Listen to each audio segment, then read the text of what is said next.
सेबी ने मार्केट की कार्यक्षमता बढ़ाने और नियमों का पालन आसान बनाने के लिए उपायों को मंजूरी दी है। जी हाँ, securities and exchange board of India, जिसे अमूमन हम सेबी के नाम से संबोधित करते हैं, के बोर्ड ने भारत के कैपिटल मार्केट इकोसिस्टम में मार्केट की कार्यक्षमता को बेहतर बनाने, नियमों के पालन की ज़रूरतों को आसान बनाने और निवेशकों की सुरक्षा को मजबूत करने के मकसद से कई सुधारों को मंजूरी दी है। दोस्तों, ये सभी फैसले मुंबई में हुई सेबी की जो 214वीं बैठक है उसमें लिए गए हैं।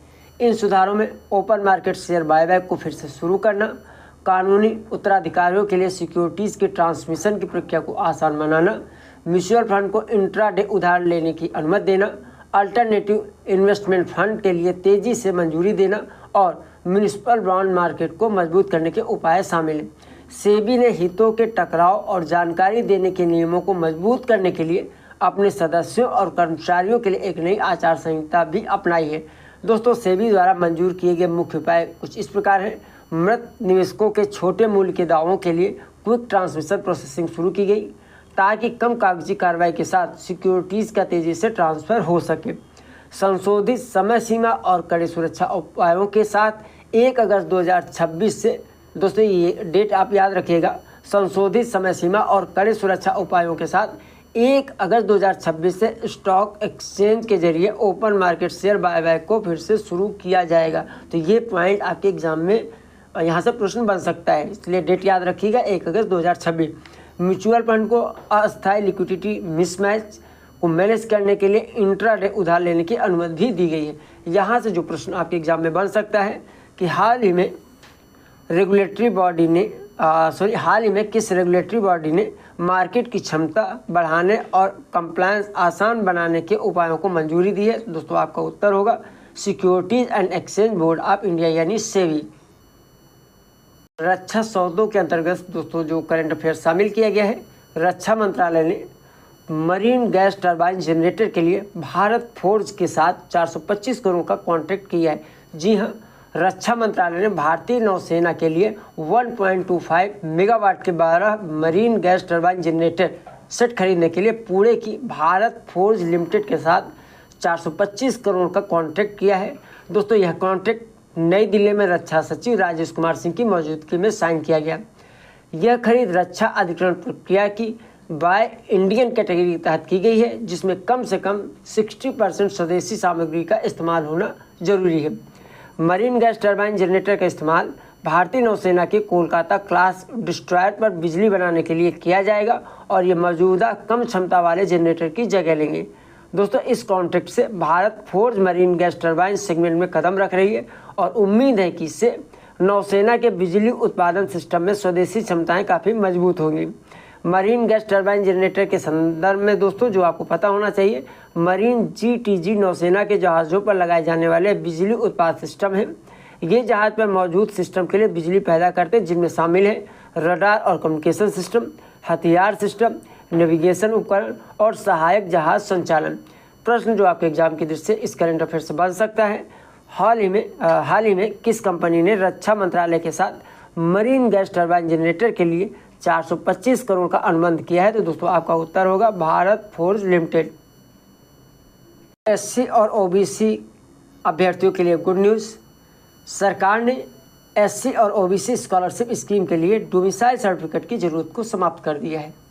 जी हाँ, सामाजिक न्याय और अधिकारिता विभाग ने अनुसूचित जातियों और अन्य पिछड़ा वर्गों के लिए अलग अलग स्कॉलरशिप स्कीम के तहत आवेदन करने वाले छात्रों के लिए डोमिसाइल सर्टिफिकेट यानी मूल निवास प्रमाण पत्र जमा करने की जरूरत को समाप्त कर दिया है। इस बदलाव का मकसद आवेदन प्रक्रिया को आसान बनाना, देश भर के योग्य छात्रों के लिए इसे ज़्यादा सुलभ बनाना है। दोस्तों, मंत्रालय के अनुसार हर साल लगभग 1.2 करोड़ छात्रों को SC और OBC छात्रों के लिए प्री मैट्रिक और पोस्ट मैट्रिक स्कॉलरशिप स्कीम के तहत फायदा मिलता है। पहले इन स्कॉलरशिप का लाभ उठाने के लिए डोमिसाइल सर्टिफिकेट जमा करना जरूरी था। इस ज़रूरत को खत्म करने से कागजी कार्रवाई कम होने, नियमों को पूरा करने का खर्च घटने और स्कॉलरशिप का लाभ आसानी से और तेज़ी से मिलने की उम्मीद है, खासकर उन छात्रों के लिए जो अपने गृह राज्य से बाहर पढ़ाई कर रहे हैं। यह पहल सरकार की ईज ऑफ लिविंग यानी आसान जीवन यापन, डिजिटल गवर्नेंस और समावेशी शिक्षा की दिशा में की जा रही व्यापक कोशिशों का हिस्सा है। स्कॉलरशिप के बारे में pre matric scholarship scheme pre matric स्तर तक पढ़ाई कर रहे एससी और ओबीसी छात्रों को आर्थिक मदद देना है। अब यहाँ से जो प्रश्न आपके एग्जाम की दृष्टि से बन सकता है दोस्तों, हाल ही में किस विभाग ने एससी और ओबीसी स्कॉलरशिप योजना के लिए मूल निवास प्रमाण पत्र की आवश्यकता को हटा दिया है? तो आपका उत्तर होगा सामाजिक न्याय और अधिकारिता विभाग। फिल्में तो लगातार कमाल करती जा रही हैं दोस्तों। अगर फिल्म देखना आपको अच्छा लगता है, फिल्मों में आपकी रुचि है, तो ये खबर आपके लिए काफ़ी महत्वपूर्ण है। अगर नहीं भी आपकी रुचि है तब भी आपको देखना, क्योंकि आपके एग्जाम में प्रश्न यहाँ से बन सकता है और इसके बनने की संभावना बहुत ज़्यादा है। क्या है दोस्तों पूरी खबर? तो शंघाई इंटरनेशनल फिल्म फेस्टिवल 2026 में रिकॉर्ड 7 भारतीय फिल्में दिखाई गई। यहाँ दोस्तों रिकॉर्ड सब लगा हुआ है, तो इसलिए यहाँ से प्रश्न बनने की संभावना बहुत ज़्यादा। कितना इंपॉर्टेंट है फैक्ट, आप खुद इसको समझ रहे होंगे। 28वें शंघाई इंटरनेशनल फिल्म फेस्टिवल 2026 में अलग अलग कैटेगरी में रिकॉर्ड 7 भारतीय फिल्में दिखाई गई, जो भारतीय सिनेमा की बढ़ती ग्लोबल पहचान और सांस्कृतिक प्रभाव को दिखाती हैं। दोस्तों फेस्टिवल में दिखाई गई भारतीय फिल्मों में hunters moon, in which Annie give it those ones, Umrao Jaan, Chandu champion, Kalidas 2, song of forgotten trees और फुल प्लेट शामिल हैं। इनमें से हंटर्स मून, दोस्तों इस फिल्म का नाम तो बिल्कुल आप याद रख लीजिएगा। इनमें से हंटर्स मून प्रतिष्ठित गोल्डन गोबलेट अवार्ड के लिए मुकाबला कर रही है, जो फेस्टिवल का सबसे बड़ा सम्मान है। शंघाई में भारत के कौंसल जनरल प्रतीक माथुर ने SIFF में भारतीय सिनेमा की मजबूत मौजूदगी पर जोर दिया और भारत की सांस्कृतिक कूटनीति और सॉफ्ट पावर के एक अहम जरिया के तौर पर फिल्मों की भूमिका को रेखांकित किया। SIFF में भारतीय फिल्मों की भागीदारी चीन और दुनिया के दूसरे हिस्सों में भारतीय सिनेमा की बढ़ती लोकप्रियता को भी दिखाती है। शंघाई इंटरनेशनल फिल्म फेस्टिवल के संदर्भ में जो आपको पता होना चाहिए कि इसकी स्थापना कब हुई थी, तो 1993 में हुई है। शंघाई चीन में इसकी स्थापना हुई थी। यह चीन का सबसे लंबे समय से चल रहा इंटरनेशनल फिल्म फेस्टिवल है। इसे international federation of film producer association से मान्यता भी प्राप्त है। यहाँ से जो प्रश्न बन सकता है आपके एग्जाम की दृष्टि से, शंघाई इंटरनेशनल फिल्म फेस्टिवल में दिया जाने वाला सबसे बड़ा पुरस्कार कौन सा है? तो दोस्तों यह है गोल्डन गोबलेट अवार्ड। और इसके कौन सी फिल्म, भारतीय फिल्म इसमें जो है फाइट कर रही है, तो वह है हंटर्स मून। दोस्तों अगली खबर बैंकिंग क्षेत्र से है। RBI ने HDFC बैंक के अंतरिम चेयरमैन के तौर पर के मिस्त्री का कार्यकाल बढ़ाने को मंजूरी दी है। जी हाँ, रिजर्व बैंक ऑफ इंडिया ने HDFC बैंक के अंतरिम पार्ट टाइम चेयरमैन के तौर पर के मिस्त्री का कार्यकाल 3 महीने और बढ़ाने को मंजूरी दी है। यह कार्यकाल 18 सितंबर 2026 तक या रेगुलर चेयरमैन की नियुक्ति होने तक, जो भी पहले हो, बढ़ाया गया है।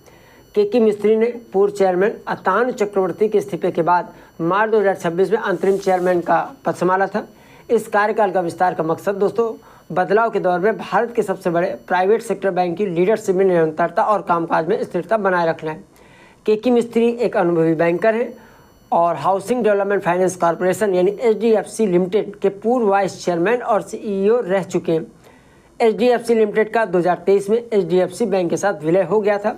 HDFC बैंक के बारे में दोस्तों जो आपको पता होना चाहिए, इसकी स्थापना 1994 में मुंबई 1994 में हुई थी और इसका मुख्यालय मुंबई महाराष्ट्र में है। प्रकार की अगर बात करें तो यह एसेट्स और मार्केट कैपिटलाइजेशन के हिसाब से भारत का सबसे बड़ा प्राइवेट सेक्टर बैंक है। MD और CEO इसके जो है वर्तमान में शशिधर जगदीशन है।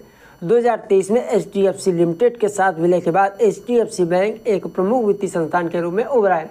यहाँ से जो दोस्तों प्रश्न बन सकता है, सितंबर 2026 तक HDFC बैंक के अंतरिम चेयरमैन के तौर पर कार्यकाल बढ़ाने के लिए RBI की मंजूरी किसे मिली है? तो दोस्तों आपका उत्तर होगा के मिस्त्री को। दोस्तों अगली खबर बहुत ध्यान से देखिएगा। एक हम लोग गीत सुनते थे, गर्दिश में हो तारे, मत घबराना प्यारे, कब किसका समय बदल जाए कह नहीं सकते, और इसी को चरितार्थ करती हुई ये खबर, कादियान ब्यास रेलवे लाइन लगभग 100 साल बाद फिर से शुरू, पंजाब को 1400 करोड़ का इंफ्रास्ट्रक्चर बूस्ट मिलेगा। जी हाँ दोस्तों, भारत सरकार ने पंजाब में लंबे समय से अटके पड़े कादियान ब्यास नई रेलवे लाइन प्रोजेक्ट को फिर से शुरू किया है।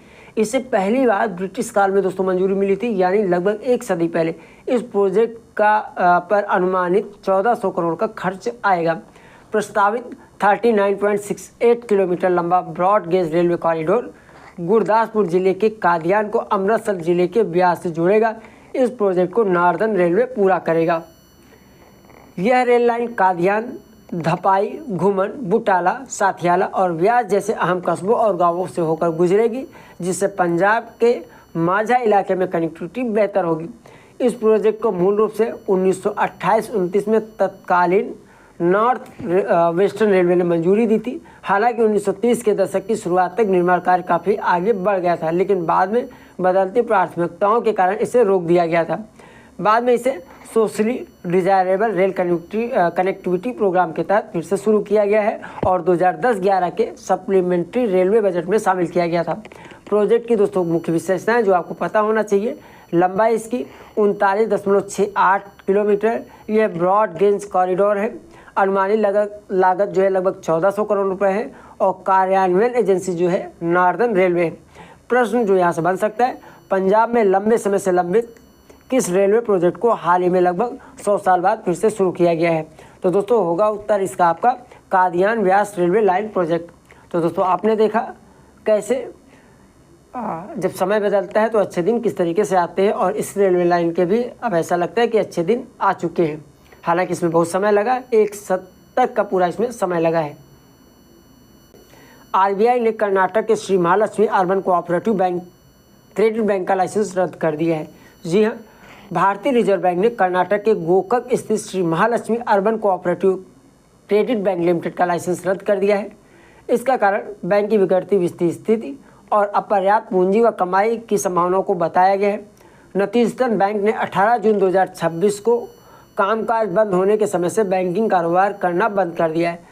आरबीआई ने कहा कि बैंकिंग विनियमन अधिनियम 1949 के प्रावधानों का पालन नहीं करता है और इसका कामकाज जारी रखने से जमाकर्ताओं के हितों पर बुरा असर पड़ेगा।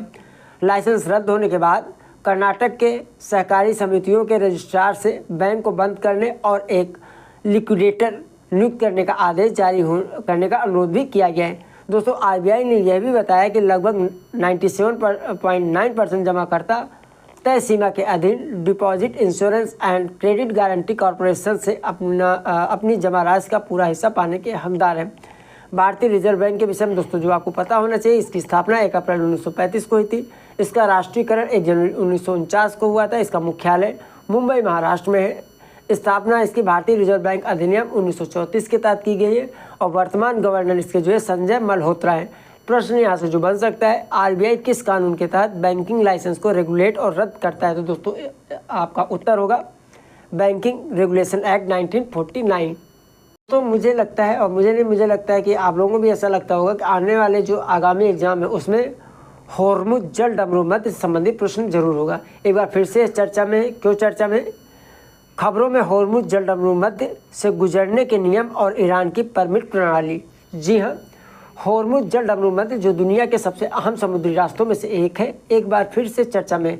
दोस्तों ऐसा इसलिए है क्योंकि ईरान ने यहाँ से गुजरने वाले जहाज़ों के लिए परमिट आधारित प्रणाली और नए नियम लागू किए। ईरान ने इस जल मार्ग में जहाज़ों की आवाजाही को नियंत्रित करने और गुजरने की प्रक्रियाओं की निगरानी के लिए पर्शियन गल्फ स्टेट अथॉरिटी यानी PGSA बनाई है। ईरान का प्रस्ताव है कि होर्मुज जल डमरूमत से गुजरने से पहले जहाज पहले से मंजूरी ले और गुजरने से जुड़ी खास शर्तों का पालन करे। हालांकि कई देशों और समुद्री विशेषज्ञों का तर्क है कि होर्मुज जल डमरूमत एक अंतर्राष्ट्रीय जल डमरूमत है। यहाँ अंतर्राष्ट्रीय कानून के तहत आवाजाही स्वतंत्र और बिना किसी रुकावट के होनी चाहिए। दोस्तों इस मुद्दे के बड़े भू राजनीतिक और आर्थिक असर है, क्योंकि दुनिया के तेल व्यापार का लगभग 5वां हिस्सा इसी सक्रिय जलमार्ग से गुजरता है, जो इसे वैश्विक ऊर्जा सुरक्षा और अंतर्राष्ट्रीय व्यापार के लिए बहुत ही महत्वपूर्ण बनाता है। होर्मुज जल डमरूमत के संबंध में दोस्तों जैसा आप जानते हैं कि यह एक सकरा समुद्री रास्ता है जो फारस की खाड़ी को ओमान की खाड़ी और अरब सागर से जोड़ता है। बहुत ज़्यादा ये इम्पॉर्टेंट है, इसको आप याद रखिएगा और अक्सर ये पूछा जाएगा आने वाले कई सालों तक। इसकी सीमाएं उत्तर में ईरान से मिलती है, दक्षिण में ओमान और UAE से मिलती हैं। दोस्तों यह दुनिया के सबसे महत्वपूर्ण तेल परिवहन मार्गों में से एक है। प्रश्न जो आपके एग्जाम में बन सकता है, होर्मुज जल डमरूमत फारस की खाड़ी को किस जल निकाय से जोड़ता है? तो आपका उत्तर होगा ओमान की खाड़ी। तो क्वीन पाइनएप्पल लगातार खबरों में है, तो पहला तो एक काम ये कीजिएगा, इस बार जब भी मार्केट जाइएगा तो कम से कम 1 पीस आप क्वीन पाइनएप्पल जरूर लाइएगा और घर के सभी मेंबर के साथ मिलकर इसको खाइएगा। स्वाद कैसा लगा आप कमेंट कीजिएगा। खबरों में क्यों इस पर हमें नज़र बना के रखनी है। मिशन क्वीन पाइनएप्पल त्रिपुरा का जीआई टैग वाला क्वीन पाइनएप्पल ग्लोबल ब्रांडिंग के लिए तैयार है। जी हाँ, त्रिपुरा का जीआई टैग वाला क्वीन पाइनएप्पल चर्चा में, क्योंकि राज्य 27 से 29 जून 2026 तक नई दिल्ली में ग्लोबल पाइनएप्पल फेस्टिवल आयोजित करने जा रहा है। सरकार हाल ही में शुरू की गई मिशन क्वीन पाइनएप्पल के जरिए इस प्रीमियम फल को एक ग्लोबल ब्रांड के तौर पर बढ़ावा दे रही है। क्वीन पाइनएप्पल को 2014 में जियोग्राफिकल इंडिकेशन यानी जीआई टैग मिला था और बाद में 2018 में इसे त्रिपुरा का राज्य फल भी घोषित किया गया है। यह अपने सुनहरे पीले रंग, कम फाइबर, ज़्यादा मिठास, खास खुशबू और लंबे समय तक खराब न होने की खूबी के लिए जाना जाता है। दोस्तों, मई 2026 में नॉर्थ ईस्टर्न रीजन के विकास मंत्रालय द्वारा शुरू किया गया मिशन क्वीन पाइनएप्पल 236 करोड़ की केंद्र सरकार द्वारा वित्त पोषित पहल है। इसका मकसद पाइनएप्पल की पूरी वैल्यू चेन, खेती से लेकर निर्यात तक मजबूत करना है। दोस्तों, त्रिपुरा के क्वीन पाइनएप्पल के संदर्भ में जो आपको जानकारी होनी चाहिए या जो फैक्ट्स आपको याद रखने, इसे जीआई टैग कब मिला था? 2014 में। यह त्रिपुरा का राज्य फल किस वर्ष घोषित किया गया था? 2018 में। त्रिपुरा में उगाई जाने वाली मुख्य किस्में कौन है? क्वीन और केव। ये पाइनएप्पल की दो फसलें हैं, क्वीन और केव। यहाँ से भी प्रश्न बन सकता है।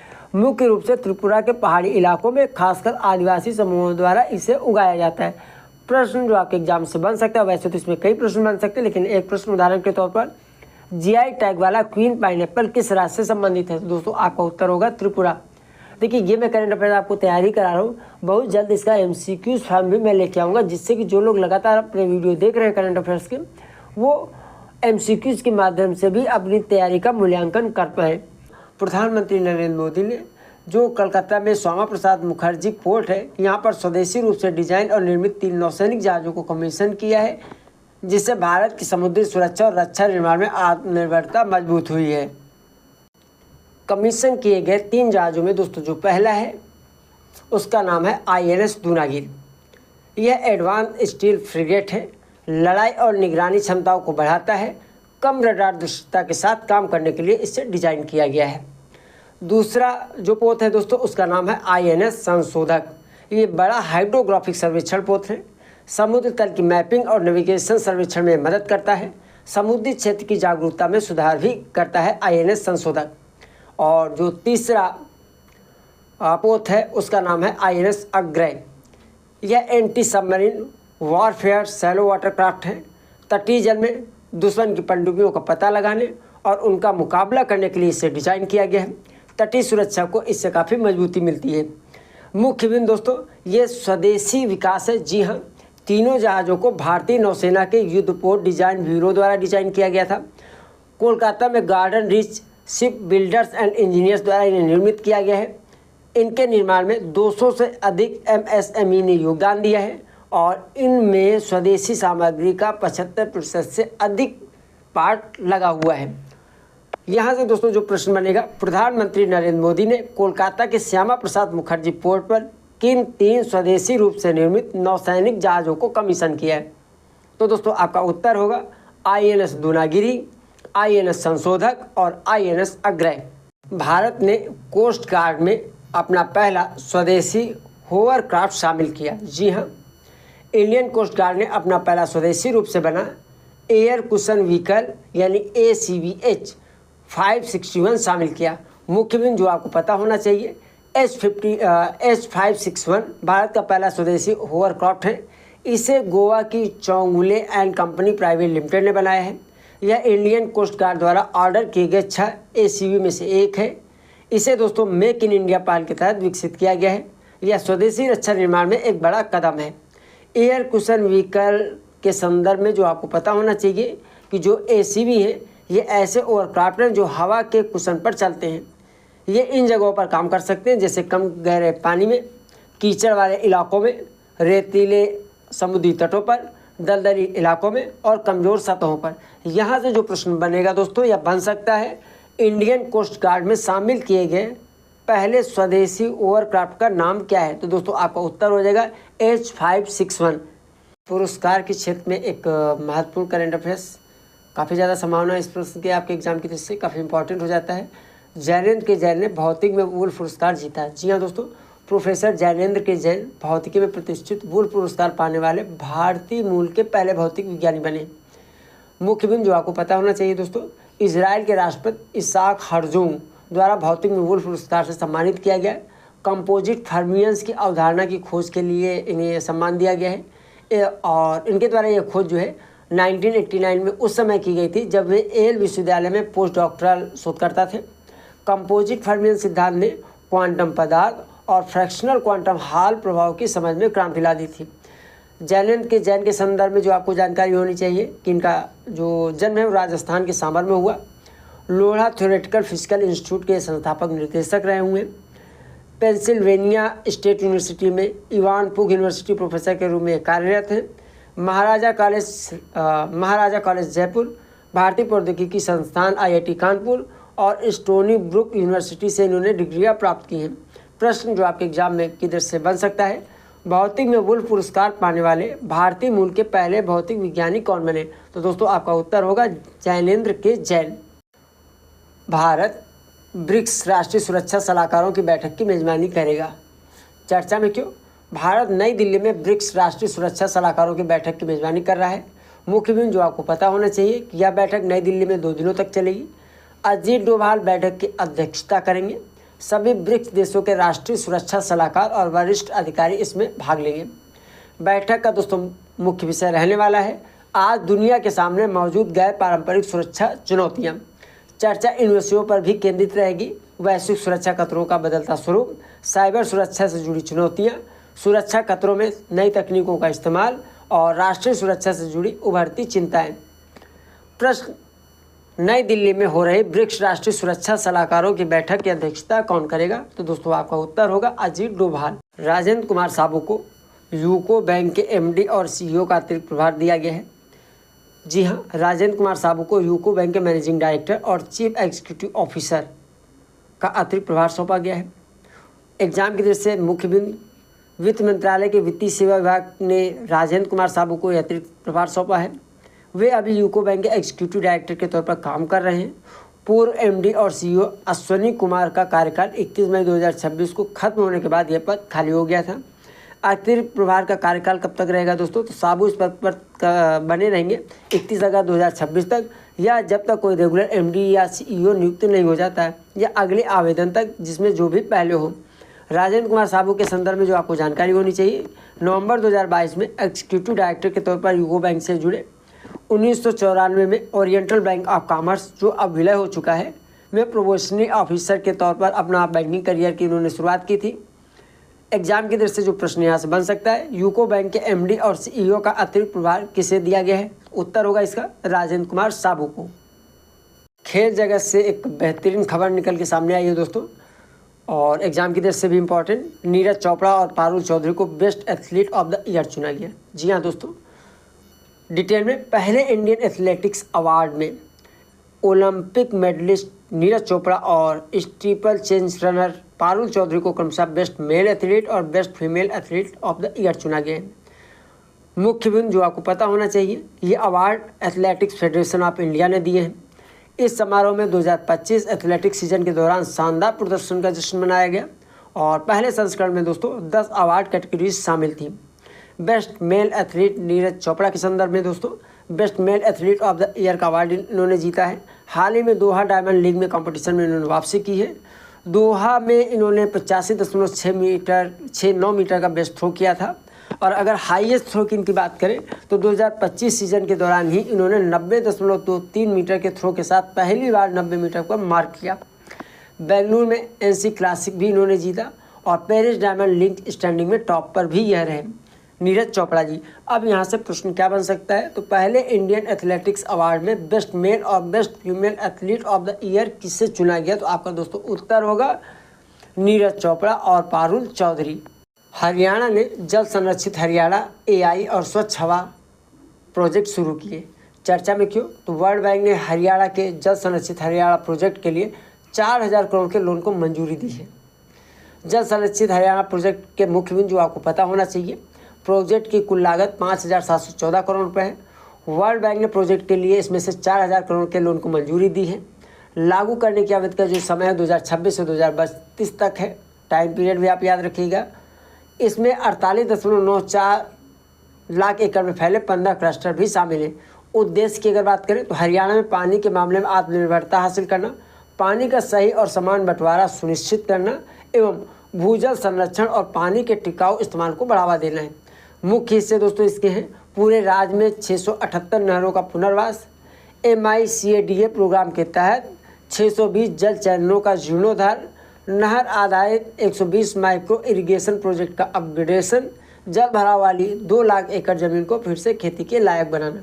प्रश्न यहाँ जो आपके एग्जाम की दृष्टि से बन सकता है, हरियाणा के किस प्रोजेक्ट को जल सुरक्षा और प्रबंधन को बेहतर बनाने के लिए वर्ल्ड बैंक ने 4000 करोड़ का लोन मिला? तो दोस्तों उत्तर होगा आपका जल संरक्षित हरियाणा प्रोजेक्ट। दोस्तों एक और अच्छी खबर, हरमनप्रीत कौर 200 2020 इंटरनेशनल मैच खेलने वाली पहली क्रिकेटर बनी। दोस्तों अगर ये इस खबर से आपको प्रसन्नता हो रही है और आप अपने भारत से प्रेम करते हैं तो वीडियो को लाइक करते चलिएगा। चर्चा में भारतीय महिला क्रिकेट टीम की कप्तान हरमनप्रीत कौर इतिहास की पहली क्रिकेटर, पुरुष या महिला दोनों को मिलाकर के बन गई है जिन्होंने 200 2020 इंटरनेशनल मैच खेले हैं। खास बिंदु जो आपको पता होना चाहिए, ICC महिला 2020 वर्ल्ड कप 2026 में दक्षिण अफ्रीका के खिलाफ भारत के मैच के दौरान यह उपलब्धि उन्होंने हासिल की।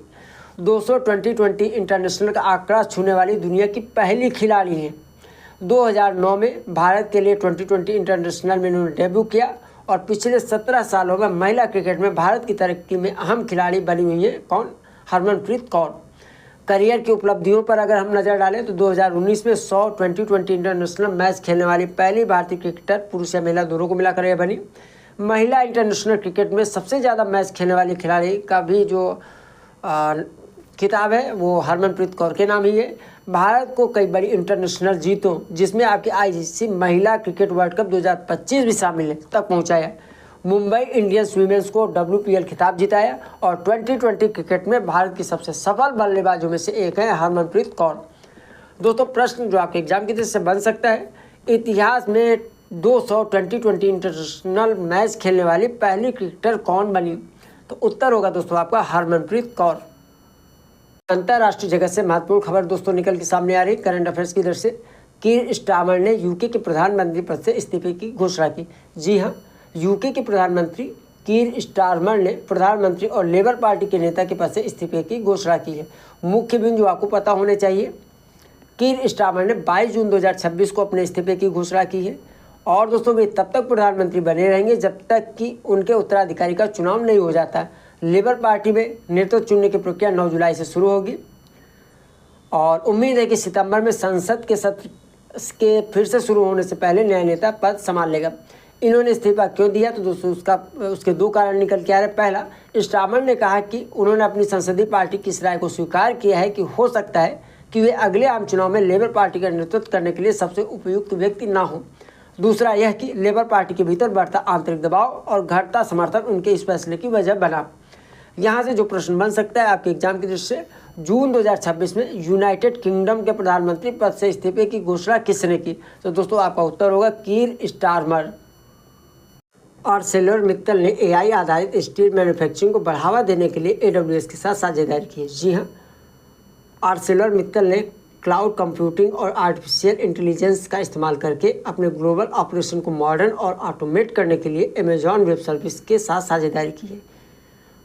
यह साझेदारी ArcelorMittal की मैन्युफैक्चरिंग प्रक्रियाओं में AWS क्लाउड और AI टेक्नोलॉजी को शामिल करेगी, जिसका मकसद सुरक्षा, एसेट की विश्वसनीयता, एनर्जी एफिशिएंसी और ऑपरेशनल परफॉर्मेंस को बेहतर बनाना है। साथ ही साथ दोस्तों यह कंपनी की डिजिटल ट्रांसफॉर्मेशन स्ट्रेटजी को भी सपोर्ट करता है। दोस्तों इसमें इस्तेमाल की जाने वाली मुख्य टेक्नोलॉजी आर्टिफिशियल इंटेलिजेंस है, जिसका उपयोग किया जाएगा इक्विपमेंट का प्रेडिक्टिव मेंटेनेंस में, कंप्यूटर विजन आधारित क्वालिटी इंस्पेक्शन में, स्टील प्रोडक्शन में, प्रोसेस ऑप्टिमाइजेशन में और रियल टाइम निर्णय लेने में। अब यहाँ से क्या प्रश्न बन सकता है? तो क्लाउड और AI क्षमताओं का इस्तेमाल करके अपने ग्लोबल ऑपरेशन को ऑटोमेट करने के लिए किस टेक्नोलॉजी कंपनी ने ArcelorMittal के साथ साझेदारी की है? तो दोस्तों आपका उत्तर होगा अमेजॉन वेब सर्विस यानी AWS है। जी हाँ दोस्तों, भारत 2025 में दुनिया का प्रमुख जहाज रिसाइकलिंग देश बनकर उभरा है। इसने मैरीटाइम इंडिया विजन 2030 के तहत एक बड़ा लक्ष्य तय समय से लगभग 5 साल पहले ही हासिल कर लिया। दोस्तों संयुक्त राष्ट्र व्यापार और विकास सम्मेलन की नवीनतम रिपोर्ट के अनुसार वैश्विक जहाज रिसाइकलिंग में भारत की हिस्सेदारी 2024 में 30.1% से बढ़कर 2025 में 35.4% हो गई। लगभग 5% का यहाँ पे इजाफा देखा गया है। इतना ही नहीं दोस्तों, भारत में जहाज रिसाइकलिंग की गतिविधि 2025 में काफ़ी ज़्यादा बढ़कर 2.99 मिलियन ग्रॉस टन हो गई है, जो 2024 के 1.86 मिलियन ग्रॉस टन की तुलना में लगभग 60 यानी 60% अधिक है। पत्तन, पोत परिवहन और जलमार्ग मंत्रालय ने कहा है कि यह उपलब्धि नीतिगत सुधारों, आधुनिकीकरण के प्रयासों और अंतर्राष्ट्रीय पर्यावरण व सुरक्षा मानकों के पालन की सफलता को दर्शाती है। केंद्रीय मंत्री सर्बानंद सोनोवाल ने इस बात पर जोर दिया कि भारत अब जिम्मेदार और टिकाऊ जहाज रिसाइकलिंग के लिए एक वैश्विक केंद्र बनकर उभर रहा है। जहाज रिसाइकलिंग के संदर्भ में जो आपको जानकारी होनी चाहिए, जहाज रिसाइकलिंग का अर्थ है पुराने जहाज़ों को तोड़कर उनसे निम्नलिखित चीज़ें प्राप्त करना: स्टील और धातुएं, मशीनरी और उपकरण और पुनः उपयोग योग्य पुर्जे। दोस्तों, यहाँ से जो प्रश्न बन सकता है, 2025 में कौन सा देश दुनिया का शीर्ष रिसाइकलिंग देश बना है? दोस्तों, आपका जवाब होगा भारत। 19वां मुंबई इंटरनेशनल फिल्म फेस्टिवल 2026 संपन्न।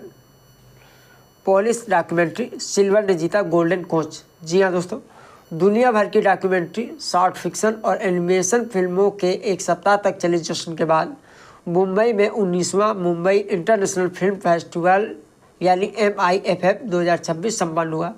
दोस्तों, बेस्ट इंटरनेशनल डॉक्यूमेंट्री फिल्म के लिए प्रतिष्ठित golden coach award polish documentary silver को दिया गया है, जिसका निर्देशन नतालिया कोनियार्ड्स ने किया है। दोस्तों, इस अवार्ड के साथ 10 लाख का नगद पुरस्कार और गोल्डन कोच की ट्रॉफी के साथ ही साथ सर्टिफिकेट भी दिया जाता है। ईरानी short fiction film under the snow ने best international short fiction film के लिए सिल्वर कोच जीता, जबकि जर्मनी की माया सॉन्ग को बेस्ट इंटरनेशनल एनिमेशन फिल्म के लिए सिल्वर कोच प्रदान किया गया। दोस्तों, नेशनल कैटेगरी में वाई ने बेस्ट इंडियन डॉक्यूमेंट्री फिल्म के लिए सिल्वर कोच जीता, जबकि स्मॉल क्लाउड्स ने best Indian short fiction film के लिए सिल्वर कोच जीता और अंगालमन टेम्पल स्ट्रीट की आमंग श्राम ने बेस्ट इंडियन एनिमेशन फिल्म के लिए सिल्वर कोच अवार्ड जीता है। यहाँ से प्रश्न जो बन सकता है, 19वें मुंबई इंटरनेशनल फिल्म फेस्टिवल 2026 में किस फिल्म ने गोल्डन कोच अवार्ड जीता? दोस्तों, आपका उत्तर होगा सिल्वर, जो कि पोलैंड की मूवी है। भारत में अंगदान के 5 लाख से ज़्यादा संकल्प, हेल्थ केयर जागरूकता में एक बड़ी उपलब्धि।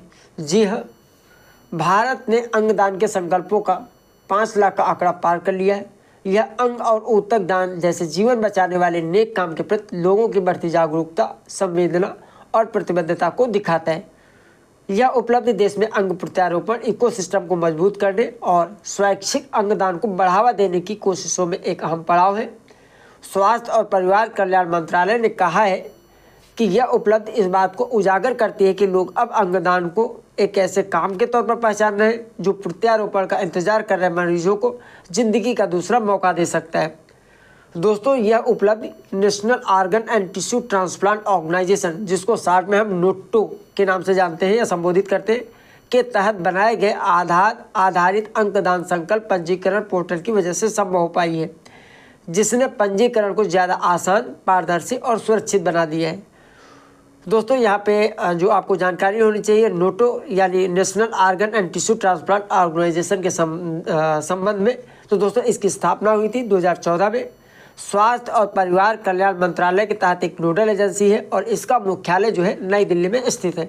अब आपके एग्जाम की दृष्टि से इम्पोर्टेंट प्रश्न, भारत में अंगदान और ट्रांसप्लांटेशन के लिए राष्ट्रीय रजिस्ट्री को कौन सी संस्था बनाए रखती है?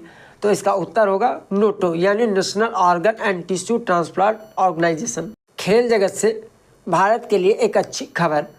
जी हाँ, ISSF जूनियर वर्ल्ड चैंपियनशिप 2026 में भारत ने 4 और मेडल जीते। जर्मनी के सुहल में हो रही ISSF जूनियर वर्ल्ड चैंपियनशिप 2026 में भारत ने शानदार प्रदर्शन जारी रखते हुए 4 और मेडल अपने नाम किए हैं और प्रतियोगिता में शीर्ष देशों के बीच अपनी स्थिति को मजबूत किया है। जी हाँ, भारतीय शूटर ने राइफल और पिस्टल इवेंट में बेहतरीन निरंतरता दिखाई, जिससे जूनियर शूटिंग स्पोर्ट में देश की बढ़ती ताकत का पता चलता है। दोस्तों, ISSF junior world championship junior shooters के लिए सबसे प्रतिष्ठित अंतर्राष्ट्रीय प्रतियोगिताओं में से एक है और भविष्य के ओलंपिक टैलेंट की पहचान करने के लिए एक प्रमुख मंच के रूप में काम करती है। दोस्तों, हाल के वर्षों में Bharat junior level ISSF event में शीर्ष प्रदर्शन करने वाले देशों में शामिल रहा है, जो देश भर में grass root talent development programme और शूटिंग अकादमियों की सफलता को दर्शाता है। दोस्तों, यहाँ ISSF जूनियर वर्ल्ड चैंपियन के संदर्भ में जो आपको जानकारी होनी चाहिए, इंटरनेशनल शूटिंग स्पोर्ट फेडरेशन यानी ISSF द्वारा ये आयोजित होती है। दुनिया भर के जूनियर शूटर्स के लिए आयोजित की जाती है। इसमें शामिल है राइफल इवेंट, पिस्टल इवेंट्स और शॉटगन इवेंट्स। दोस्तों, इसे senior world championship, world cup और ओलंपिक खेलों के एक महत्वपूर्ण रास्ता माना जाता है। अब यहाँ से जो प्रश्न बन सकता है आपके एग्जाम की दृष्टि से, ISSF जूनियर वर्ल्ड चैंपियनशिप 2026 की मेजबानी कौन सा देश कर रहा है? तो दोस्तों, आपका जवाब होगा जर्मनी। अमेरिका से क्वांटम टेक्नोलॉजी को लेकर के एक बिग अपडेट निकल के सामने आया है। जी हाँ, अमेरिकी राष्ट्रपति डोनाल्ड ट्रंप ने क्वांटम टेक्नोलॉजी में अमेरिका की लीडरशिप पक्की करने के लिए 2 एग्जीक्यूटिव ऑर्डर पर साइन किए। अमेरिकी राष्ट्रपति डोनाल्ड ट्रंप ने 2 एग्जीक्यूटिव ऑर्डर पर साइन किए। इनका मकसद क्वांटम टेक्नोलॉजी में अमेरिका की लीडरशिप को मजबूत करना, एडवांस्ड क्वांटम कंप्यूटर के डेवलपमेंट को तेज करना और भविष्य में क्वांटम आधारित साइबर खतरों से अहम इंफ्रास्ट्रक्चर को बचाना है। यह कदम उभरती हुई टेक्नोलॉजी में तकनीकी बढ़त बनाए रखने की अमेरिका की बड़ी रणनीति का हिस्सा है, खासकर चीन के साथ बढ़ते ग्लोबल कंपटीशन के बीच। दोस्तों, पहला एग्जीक्यूटिव ऑर्डर, जिसका टाइटल क्वांटम इनोवेशन के अगले दौर की शुरुआत है, क्वांटम कंप्यूटिंग, सेंसिंग और नेटवर्किंग टेक्नोलॉजी में रिसर्च और डेवलपमेंट को तेज करने पर जोर देता है। अमेरिकी सरकार ने 2028 तक वैज्ञानिक रूप से उपयोगी क्वांटम कंप्यूटर विकसित करने का लक्ष्य रखा है। दूसरा एग्जीक्यूटिव ऑर्डर, जिसका टाइटल है एडवांस क्रिप्टोग्राफिक हमलों से देश की सुरक्षा, पोस्ट क्वांटम क्रिप्टोग्राफी में बदलाव को तेज करके क्वांटम कंप्यूटर से होने वाले भविष्य के साइबर खतरों से सरकारी सिस्टम को बचाने पर केंद्रित है। इसका लक्ष्य दोस्तों 2030-31 तक अहम सरकारी सिस्टम को क्वांटम रेसिस्टेंट एनक्रिप्शन पर ले जाना है। यहाँ से जो प्रश्न बन सकता है आपके एग्जाम की दृष्टि से, किस देश ने हाल ही में क्वांटम टेक्नोलॉजी में लीडरशिप मजबूत करने के लिए 2 एग्जीक्यूटिव ऑर्डर जारी किए? तो दोस्तों, आपका उत्तर होगा यूनाइटेड स्टेट्स यानी अमेरिका। होवित्जर तोपों को लेकर के अमेरिका की तरफ से एक अपडेट निकल के सामने आ रहा है, जो रक्षा सौदों के अंतर्गत आपके आगामी एग्जाम की दृष्टि से इंपॉर्टेंट करंट अफेयर्स हो सकते हैं। जी हाँ, अमेरिका ने भारत के M777A2 अल्ट्रा लाइट होवित्जर के लिए $230 मिलियन के सस्टेनमेंट पैकेज की घोषणा की है। जी हाँ, अमेरिका ने भारत के M777A2 अल्ट्रा लाइट होवित्जर के लिए $230 मिलियन के रखरखाव और संचालन क्षमता बनाए रखने के लिए पैकेज का प्रस्ताव रखा है। इसका मकसद भारतीय सेना की आर्टिलरी प्रणाली की लंबे समय तक काम करने की क्षमता और रखरखाव को बेहतर बनाना है। दोस्तों, उम्मीद है कि इस पैकेज से भारत और अमेरिका के बीच रक्षा सहयोग मजबूत होगा।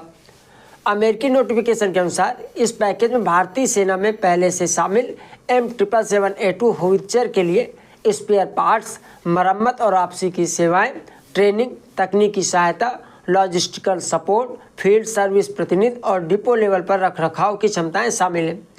यह सपोर्ट पैकेज अमेरिका के फॉरेन मिलिट्री सेल्स प्रोग्राम के तहत प्रोसेस किया जा रहा है, जो अमेरिका और सहयोगी देशों के बीच रक्षा सहयोग को आसान बनाता है। दोस्तों, M777A2 होवित्जर ने भारत की आर्टिलरी क्षमताओं को काफ़ी बढ़ाया है, खासकर लद्दाख और अरुणाचल प्रदेश जैसे ऊंचे और पहाड़ी इलाकों में। दोस्तों, इसका कारण है इसका डिज़ाइन हल्का है और इन्हें एयरलिफ्ट भी आसानी से किया जा सकता है। मुख्य विशेषताओं की अगर बात करें तो दोस्तों, होवित्जर तोप की जो कैलिबर क्षमता है वो 155 mm है, जो इसको अन्य तोपों से अलग बनाती है। अधिकतम रेंज की अगर हम बात करें तो ये 24 किलोमीटर और 40 किलोमीटर है। स्टैंडर्ड गोला बारूद के साथ लगभग 24 किलोमीटर की रेंज है, जबकि M9A2 एक्सकैलिबर प्रिसीजन गाइडेड गोला बारूद के साथ इसकी रेंज 40 किलोमीटर तक बढ़ जाती है। दोस्तों, यहाँ से जो प्रश्न बन सकता है, भारत के लिए हाल ही में घोषित $230 मिलियन के अमेरिकी सपोर्ट पैकेज में कौन सी आर्टिलरी प्रणाली शामिल है? तो दोस्तों, आपका उत्तर होगा M777A2 अल्ट्रा लाइट होवित्जर। दोस्तों, CBSE से एक अपडेट निकल के सामने आया है, जो आपके करंट अफेयर्स में शामिल हो सकता है। जी हाँ, सीबीएसई ने खाड़ी देशों में परीक्षा रद्द होने से प्रभावित छात्रों के लिए नई पॉलिसी बनाई है। जी, central board of secondary education ने क्लास 12 के प्राइवेट छात्रों के लिए एक खास मूल्यांकन पॉलिसी शुरू की है। इन छात्रों की बोर्ड परीक्षाएं ईरान अमेरिका युद्ध के कारण पैदा हुए क्षेत्रीय तनाव की वजह से कई खाड़ी देशों में रद्द कर दी गई थी। सऊदी अरब के एक प्रभावित छात्र की याचिका पर सुनवाई के दौरान केंद्र सरकार ने सुप्रीम कोर्ट को इस पॉलिसी के बारे में जानकारी दी। दोस्तों, नई पॉलिसी के तहत सीबीएसई ने प्राइवेट उम्मीदवारों के लिए एक अलग मूल्यांकन फार्मूला बनाया है, क्योंकि उनके पास रेगुलर छात्रों की तरह इंटरनल असेसमेंट या स्कूल परीक्षा के रिकॉर्ड नहीं होते। जिन विषयों की परीक्षा नहीं हो सकी उनके मार्क्स दोस्तों इस तरीके से कैलकुलेट किए जाएंगे। क्लास 10 बोर्ड परीक्षा में मिले थ्योरी मार्क्स का 40% वेटेज और पिछली बार दी गई क्लास 12 बोर्ड परीक्षा में मिले थ्योरी मार्क्स का 60% वेटेज। यह पॉलिसी 21 जून 2026 को नोटिफाई की गई थी और यह उन छात्रों पर लागू होती है जो क्षेत्र में सुरक्षा हालात के कारण खाड़ी देशों में परीक्षा रद्द होने से प्रभावित हुए थे। जो छात्र मिले मार्क्स से संतुष्ट नहीं होंगे उन्हें अगली रेगुलर सीबीएसई बोर्ड परीक्षा में शामिल होने की अनुमति भी दी जाएगी। यहाँ से जो प्रश्न बन सकता है, हाल ही में किस संगठन ने खाड़ी देशों में परीक्षा रद्द होने से प्रभावित छात्रों के लिए एक विशेष मूल्यांकन नीति बनाई है? तो दोस्तों आपका उत्तर होगा सीबीएसई यानी central board of secondary education. Nuclear energy के क्षेत्र से एक महत्वपूर्ण अपडेट निकल के सामने आया है जो आपके करंट अफेयर्स की दृष्टि से भी इम्पॉर्टेंट हो सकता है। स्मॉल मॉड्यूलर रिएक्टर्स यानी SMRS भारत की न्यूक्लियर एनर्जी के विस्तार की कुंजी। जी हाँ, भारत की न्यूक्लियर एनर्जी रणनीति में स्मॉल मॉड्यूलर रिएक्टर्स यानी SMRS एक मुख्य फोकस एरिया बनकर उभरे हैं।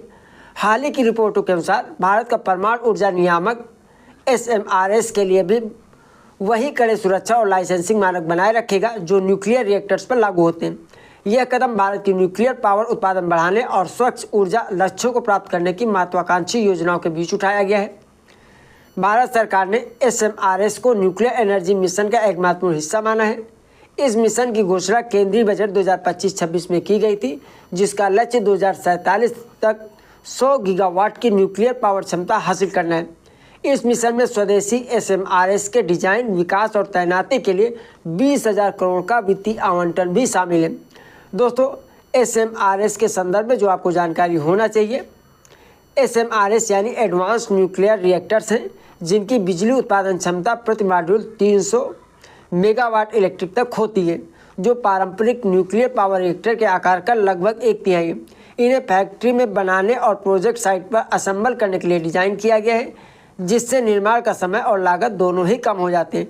दोस्तों, यहाँ पर जो प्रश्न बन सकता है, स्मॉल मॉड्यूलर रिएक्टर्स की अधिकतम बिजली उत्पादन क्षमता आमतौर पर कितनी होती है? तो दोस्तों आपका जवाब होगा 300 मेगावाट इलेक्ट्रिक तक। भारत का रूसी तेल आयात, ओजोन प्रदूषण और इलेक्ट्रिफिकेशन पर फोकस। जी हाँ, हाल के एक विश्लेषण में 3 महत्वपूर्ण घटनाओं पर प्रकाश डाला गया है जिनका भारत की अर्थव्यवस्था, पर्यावरण और ऊर्जा परिवर्तन पर असर पड़ेगा। ऊर्जा सुरक्षा को मजबूत करने के लिए भारत द्वारा रूसी कच्चे तेल का बढ़ता आयात, भारतीय शहरों में जमीनी स्तर पर ओजोन प्रदूषण को लेकर बढ़ती चिंताएं और उत्सर्जन कम करने और जलवायु लक्ष्यों को प्राप्त करने में इलेक्ट्रिफिकेशन की भूमिका। दोस्तों, ये विषय यूपीएससी प्रीलिम्स और मेंस के लिए ऊर्जा सुरक्षा, पर्यावरण, जलवायु परिवर्तन और अंतर्राष्ट्रीय संबंधों के तहत बहुत महत्वपूर्ण है।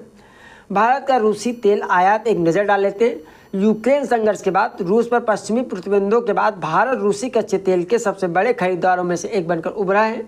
जून 2026 में रूसी कच्चे तेल का आयात रिकॉर्ड स्तर तक पहुंचने का अनुमान था, जो भारत के कच्चे तेल के आयात का लगभग आधा हिस्सा था। रूस भारत की ऊर्जा सुरक्षा रणनीति का एक प्रमुख स्तंभ बना हुआ है।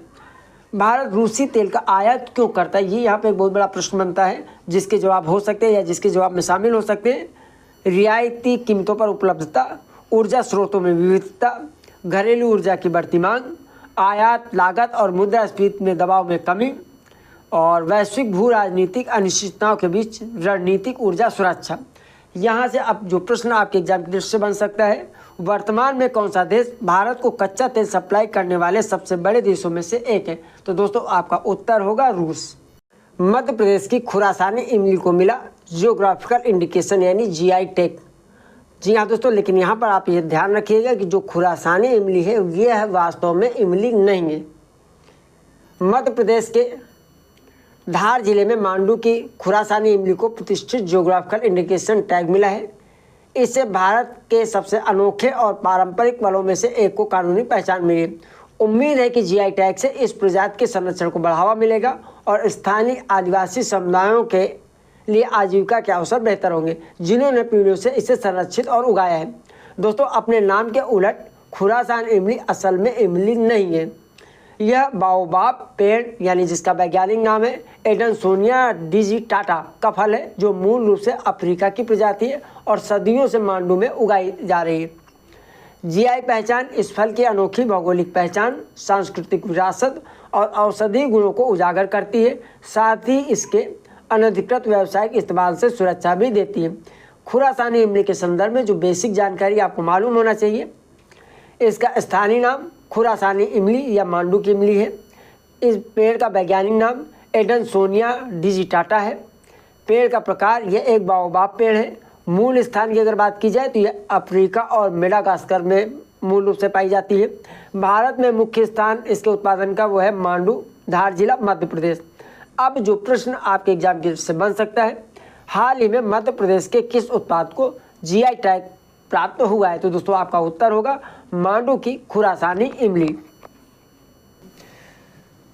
राष्ट्रपति द्रौपदी मुर्मू ने 65 प्रतिष्ठित हस्तियों को पद्म पुरस्कार 2026 प्रदान किए। जी हाँ, राष्ट्रपति द्रौपदी मुर्मू ने राष्ट्रपति भवन में आयोजित दूसरे नागरिक अलंकरण समारोह के दौरान 65 पद्म पुरस्कार प्रदान किए हैं।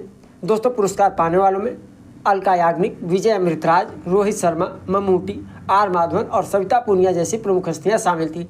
यह समारोह भारत के सर्वोच्च नागरिक सम्मानों में से एक के वार्षिक वितरण का हिस्सा था। दोस्तों, इस दूसरे समारोह में राष्ट्रपति ने 2 पद्म विभूषण, 7 पद्म भूषण और 56 पद्मश्री पुरस्कार प्रदान किए। जैसा आप लोग जानते हैं कि 2026 के पद्म पुरस्कारों की घोषणा पहले ही गणतंत्र दिवस 2026 की पूर्व संध्या पर की गई थी और वर्ष की कुल सूची में 131 पुरस्कार विजेता शामिल थे। समारोह की मुख्य बातें जो आपको पता होना चाहिए, प्रमुख पुरस्कार विजेताओं में निम्नलिखित शामिल हैं। अलका याग्निक, जो कि संबंधित है भारतीय संगीत से, तो अलका याग्निक को भारतीय संगीत में उनके योगदान के लिए पद्म भूषण दिया गया। विजय अमृतराज को खेल और सार्वजनिक जीवन में उनके योगदान के लिए पद्म भूषण से सम्मानित किया गया। रोहित शर्मा को भारतीय क्रिकेट में उनके योगदान के लिए पद्मश्री मिला। ममूटी को सिनेमा में योगदान के लिए पद्म भूषण दिया गया और आर माधवन को पद्मश्री से सम्मानित किया गया। सविता पूनिया को भी पद्मश्री मिला। अब वैसे तो यहाँ से कई सारे प्रश्न बन सकते हैं, आप लोग जानते हैं, पर उदाहरण के तौर पर एक प्रश्न को हम लेते हैं कि किस पूर्व टेनिस खिलाड़ी को 2026 में पद्म भूषण मिला? तो दोस्तों आपका उत्तर हो जाएगा विजय अमृतराज। विजय अमृतराज का संबंध टेनिस से है, ये पूर्व टेनिस खिलाड़ी हैं। NHAI ने ट्रांसपोर्टेशन, मोबिलिटी और लॉजिस्टिक के अर्थशास्त्र के लिए सेंटर बनाने के लिए NCAER के साथ MOU पर साइन किया है। जी हाँ, national highway authority of India यानी NHAI ने NCAER में NHAI centre for economics of transportation, mobility and logistic बनाने के लिए national council of applied economic research के साथ एक समझौता ज्ञापन पर हस्ताक्षर किए हैं। दोस्तों, यह भारत का पहला स्थायी और स्वतंत्र रिसर्च सेंटर होगा जो पूरी तरह से ट्रांसपोर्टेशन, मोबिलिटी और लॉजिस्टिक्स के अर्थशास्त्र को समर्पित होगा। ये पॉइंट आपका काफ़ी ज़्यादा इम्पॉर्टेंट है कि यह भारत का पहला स्थायी और स्वतंत्र रिसर्च सेंटर होगा जो पूरी तरह से ट्रांसपोर्टेशन, मोबिलिटी और लॉजिस्टिक के अर्थशास्त्र पर समर्पित होगा। इसीलिए इसको मैंने 2 बार पढ़ दिया है। इस पहल का मकसद सबूत आधारित नीति निर्माण को मजबूत करना और सड़क परिवहन क्षेत्र में उच्च गुणवत्ता वाले रिसर्च को बढ़ावा देना है।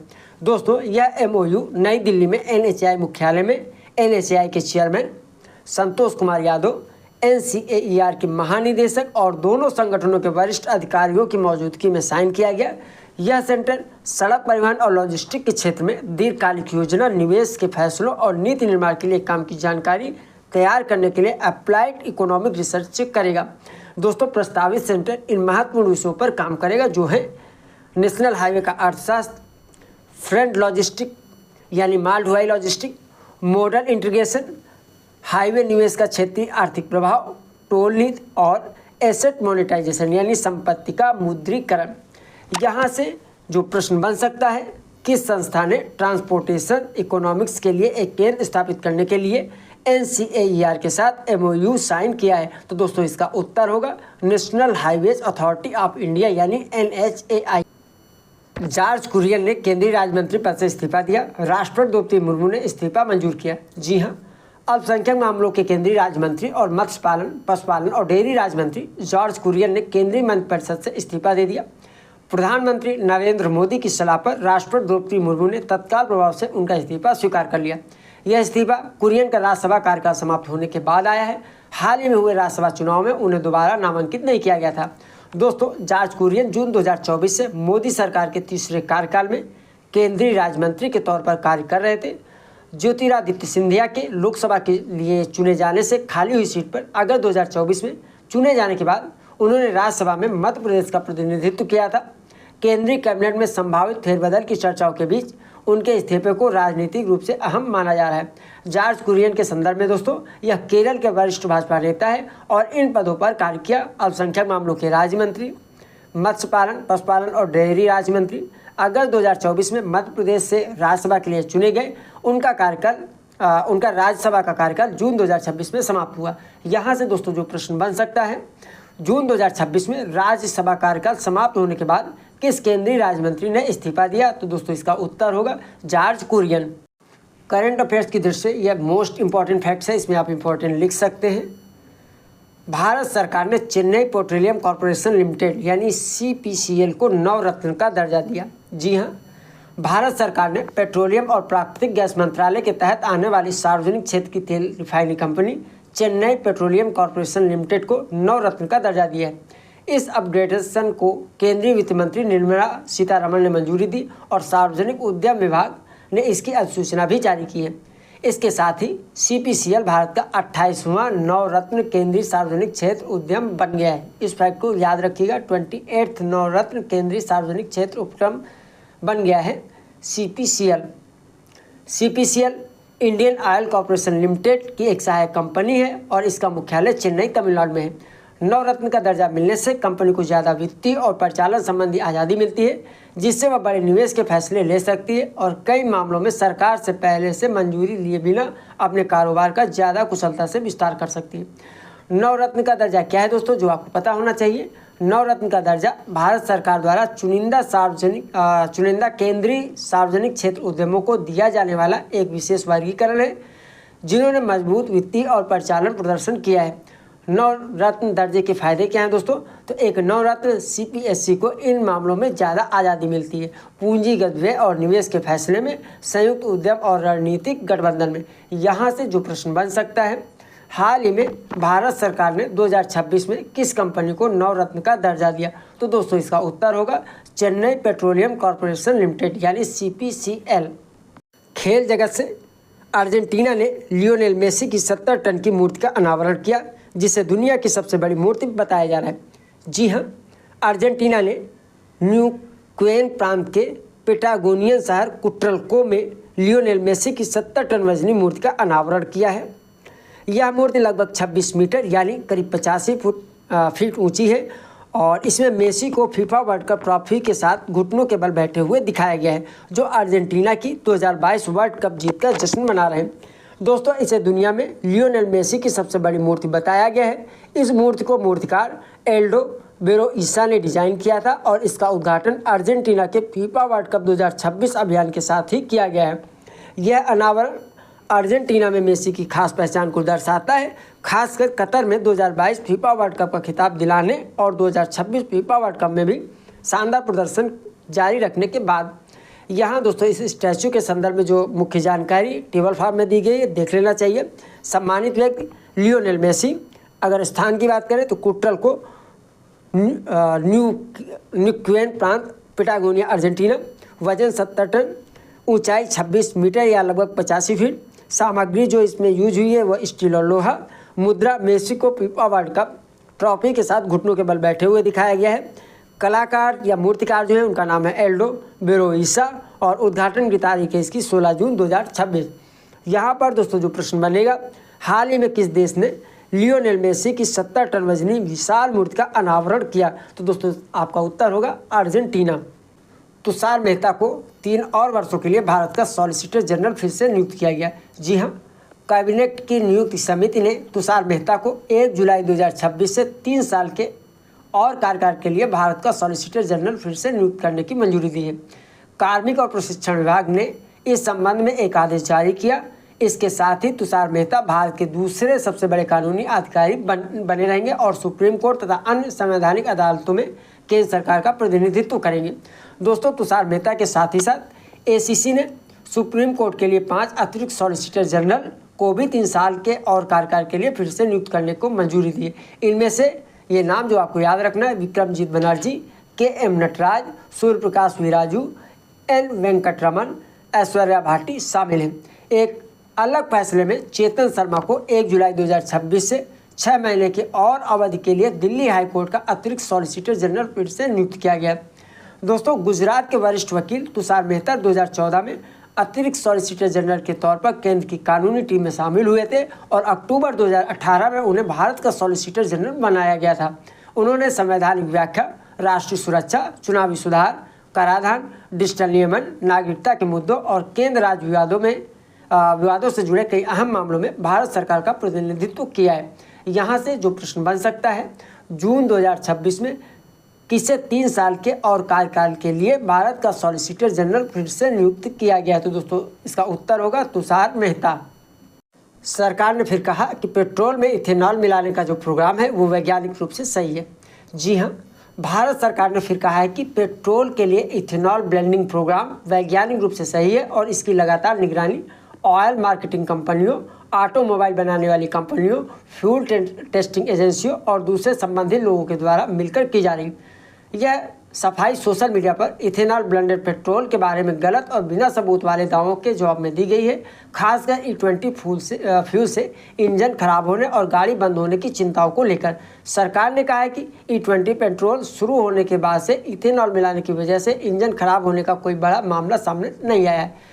दोस्तों, सरकार ने यह भी साफ किया कि पेट्रोल में मिलाने के लिए इस्तेमाल होने वाला इथेनॉल एनहाइड्रस इथेनॉल होता है, जो बहुत शुद्ध होता है और इसमें चीनी के अंश नहीं होते। इसलिए वायरल दावे जैसे कि E20 पेट्रोल चींटियों को आकर्षित करती हैं, क्योंकि इसमें गन्ने का रस या चीनी के अंश होते हैं, वैज्ञानिक रूप से गलत है। सरकार ने जोर दिया कि इथेनॉल ब्लेंडिंग प्रोग्राम कच्चे तेल के आयात को कम करने, ऊर्जा सुरक्षा को बेहतर बनाने, किसानों की मदद करने और गाड़ियों में होने वाले प्रदूषण को कम करने की भारत की रणनीति का एक अहम हिस्सा है। दोस्तों, यह क्यों जरूरी है? यह भारत के ऊर्जा बदलाव और बायोफ्यूल पॉलिसी से जुड़ा एक अहम कदम है। यह साफ सुथरे ट्रांसपोर्ट फ्यूल और आयातित कच्चे तेल पर निर्भरता कम करने के लिए सरकार की कोशिशों को मजबूत करता है। यहाँ से दोस्तों जो प्रश्न बन सकता है, E20 पेट्रोल का क्या मतलब है, जिसमें तो दोस्तों इसका उत्तर है पेट्रोल जिसमें 20% इथेनॉल और 80% पेट्रोल मिलाया गया हो। मेटा ने क्रेड में निवेश किया, कुणाल शाह व्हाट्सएप की कमान संभालेंगे। भारत के फिनटेक सेक्टर के लिए इसके क्या मायने हैं? जी हाँ दोस्तों, मेटा प्लेटफॉर्म ने एक बड़ा रणनीतिक कदम उठाते हुए भारतीय फिनटेक कंपनी CRED यानी क्रेड में लगभग $900 मिलियन, भारतीय रुपये में अगर हम बात करें तो करीब 8,550 करोड़ का निवेश करने और क्रेड के फाउंडर कुणाल शाह को व्हाट्सएप का नया ग्लोबल हेड नियुक्त करने की घोषणा की है। इस डील से क्रेड की वैल्यूएशन लगभग $4.5 मिलियन हो गई है और उम्मीद है कि मेटा बेंगलुरु स्थित इस फिनटेक कंपनी में 20% हिस्सेदारी खरीदेगी। कुणाल शाह क्रेड के रोजमर्रा के कामकाज से हट जाएंगे, जबकि मितेन संपत अंतरिम CEO के तौर पर काम करेंगे। यह किसी ग्लोबल टेक्नोलॉजी कंपनी द्वारा भारतीय फिनटेक स्टार्टअप में किए गए सबसे बड़े निवेशों में से एक है और यह इसलिए महत्वपूर्ण है क्योंकि यह भारत के फिनटेक इकोसिस्टम को मेटा के ग्लोबल मैनेजिंग और पेमेंट लक्ष्यों से जोड़ता है। चूँकि लगभग 500 मिलियन से ज़्यादा यूजर्स के साथ व्हाट्सएप का सबसे बड़ा मार्केट भारत है, इसलिए इस कदम को मेटा की ओर से व्हाट्सएप की भूमिका को न केवल मैसेजिंग में बल्कि पेमेंट, बिजनेस सर्विसेज और डिजिटल कॉमर्स में भी मजबूत करने की कोशिश के तौर पर देखा जा रहा है। दोस्तों, संभावित सकारात्मक प्रभाव जो हो सकते हैं, भारतीय फिनटेक में ग्लोबल निवेश को ज़्यादा भरोसा, इनोवेशन, क्रेडिट, पेमेंट्स और डिजिटल कॉमर्स के लिए ज़्यादा capital, payment plus messaging plus commerce ecosystem का मजबूत इंटीग्रेशन और ग्लोबल स्टार्टअप और डिजिटल पब्लिक इंफ्रास्ट्रक्चर हब के तौर पर भारत की छवि को बढ़ाना। दोस्तों, यहाँ से जो प्रश्न बन सकता है, हाल ही में किस भारतीय फिनटेक स्टार्टअप को मेटा से $900 मिलियन का निवेश मिला है? तो दोस्तों इसका जवाब होगा क्रेड यानी CRED।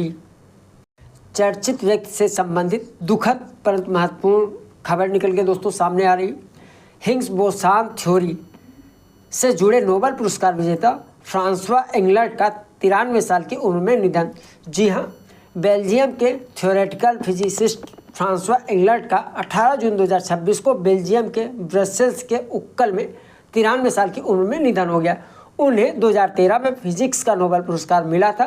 यह पुरस्कार उन्हें उस मैकेनिज्म के थ्योरेटिकल खोज के लिए मिला था जो बताता है कि एलिमेंट्री पार्टिकल्स यानी मूल कण को मास यानी द्रव्यमान कैसे मिलता है।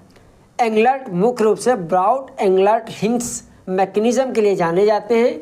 इसे उन्होंने रॉबर्ट ब्राउन के साथ मिलकर विकसित किया था। यह मैकेनिज्म बाद में हिग्स बोसान और पार्टिकल फिजिक्स के स्टैंडर्ड मॉडल को समझाने के लिए बहुत अहम बन गया है। 1964 में फ्रांसवा एंगलर्ट और रॉबर्ट ब्राउट ने एक मैकेनिज्म का प्रस्ताव रखा था। पीटर हिग्स ने भी इस पर स्वतंत्र रूप से काम किया था। दोस्तों, इस मैकेनिज्म ने बताया कि कैसे फंडामेंटल पार्टिकल्स पूरे ब्रह्मांड में फैले एक फील्ड के साथ इंटरेक्शन करके मास हासिल कर सकते हैं। इस फील्ड को अब हिग्स फील्ड कहा जाता है। इस थ्योरी की पुष्टि 2012 में एक्सपेरिमेंट के जरिए हुई जब CERN के लार्ज हैड्रॉन कोलाइडर में वैज्ञानिकों ने हिग्स बोसान की खोज की। इसे आम मीडिया में अक्सर गॉड पार्टिकल कहा जाता है। 2013 में फ्रांसवा एंगलर्ट और पीटर हिग्स को संयुक्त रूप से फिजिक्स का नोबेल पुरस्कार दिया गया। रॉबर्ट ब्राउट का 2011 में निधन हो गया था, इसलिए वे इसके योग्य नहीं थे क्योंकि नोबेल पुरस्कार मरणोपरांत नहीं दिए जाते। दोस्तों, यह क्यों महत्वपूर्ण है? तो फ्रांसवा एंगलर्ट पार्टिकल फिजिक्स में मास जनरेशन मैकेनिज्म के पीछे मुख्य वैज्ञानिक में से एक थे। उनका काम पार्टिकल फिजिक्स के स्टैंडर्ड मॉडल का एक बुनियादी हिस्सा है। यहाँ जो प्रश्न बन सकता है, फ्रांसवा एंगलर्ट जिनका 2026 में निधन हो गया, पार्टिकल फिजिक्स के किस प्रमुख कॉन्सेप्ट से जुड़े थे? तो दोस्तों, इसका उत्तर होगा ब्राउन एंगलर्ट हिग्स मैकेनिज्म या जिसको हम कहते हैं हिग्स बोसान थ्योरी। IRCTC के CMD संजय कुमार जैन ने इस्तीफा दिया। रेल मंत्रालय ने इस्तीफा मंजूर किया। जी हाँ दोस्तों, Indian railway catering and tourism corporation के चेयरमैन और मैनेजिंग डायरेक्टर संजय कुमार जैन ने अपने पद से इस्तीफा दे दिया है और रेल मंत्रालय ने उनका इस्तीफा मंजूर कर लिया है। कंपनी की स्टॉक एक्सचेंज फाइलिंग के अनुसार उनका इस्तीफा 20 जुलाई 2026 से लागू होगा। बताया जा रहा है कि उन्होंने निजी कारणों से यह पद छोड़ा है। यह घटनाक्रम इसलिए महत्वपूर्ण है क्योंकि IRCTC रेल मंत्रालय के तहत सबसे महत्वपूर्ण सार्वजनिक क्षेत्र के उपक्रमों में से एक है जो भारत में रेलवे टिकटिंग, कैटरिंग, पर्यटन और पैक ड्रिंकिंग वाटर सेवाओं में अहम भूमिका निभाता है। इसके शीर्ष नेतृत्व में बदलाव UPSC के लिए सार्वजनिक क्षेत्र के उपक्रमों, भारतीय रेलवे, परिवहन प्रशासन और सरकारी नियुक्तियों के संदर्भ में प्रासंगिक है। IRCTC के संदर्भ में जो आपको जानकारी होना चाहिए, इसका फुल फॉर्म है Indian railway catering and tourism corporation. IRCTC rail मंत्रालय के तहत एक मिनी रत्न केंद्रीय सार्वजनिक क्षेत्र का उद्यम है। इसकी स्थापना भारतीय रेलवे के कैटरिंग, पर्यटन और ऑनलाइन टिकटिंग कार्यों को पेशेवर और आधुनिक बनाने के लिए की गई थी। IRCTC के मुख्य कार्य ऑनलाइन रेलवे टिकट की बुकिंग और ट्रेनों और रेलवे स्टेशनों पर कैटरिंग सेवाएं। यहाँ से जो प्रश्न बन सकता है, जून 2026 में IRCTC के चेयरमैन और मैनेजिंग डायरेक्टर के पद से किसने इस्तीफा दिया? तो दोस्तों, उत्तर होगा इसका संजय कुमार जैन। तो ये जो करंट अफेयर्स था विस्तार में था और आपने देखा कि हर एक पॉइंट को काफ़ी आसानी से इसमें कवर किया गया है जिससे कोई भी इंपॉर्टेंट फैक्ट्स आपके एग्जाम की तरफ से छूटने न पाए। आप कोई भी एग्जाम की तैयारी कर रहे हैं, खासकर अगर यूपी के एग्जाम की बात करें तो UPPSC के अंतर्गत जितने भी आपके एग्जाम होते हैं, असिस्टेंट प्रोफेसर, GIC से लेकर PCS तक का, और इसके अतिरिक्त जो एडिट कॉलेज के विभिन्न परीक्षाएँ कराई जाती हैं UPSSC वगैरह, सबके लिए समान रूप से उपयोगी तो है ही। इसके अतिरिक्त भी आप किसी अन्य वनडे एग्जाम की तैयारी करते हैं लाइक RO, ARO, लेखपाल, पुलिस भर्ती, सबके लिए ही काफ़ी समान रूप से उपयोगी है।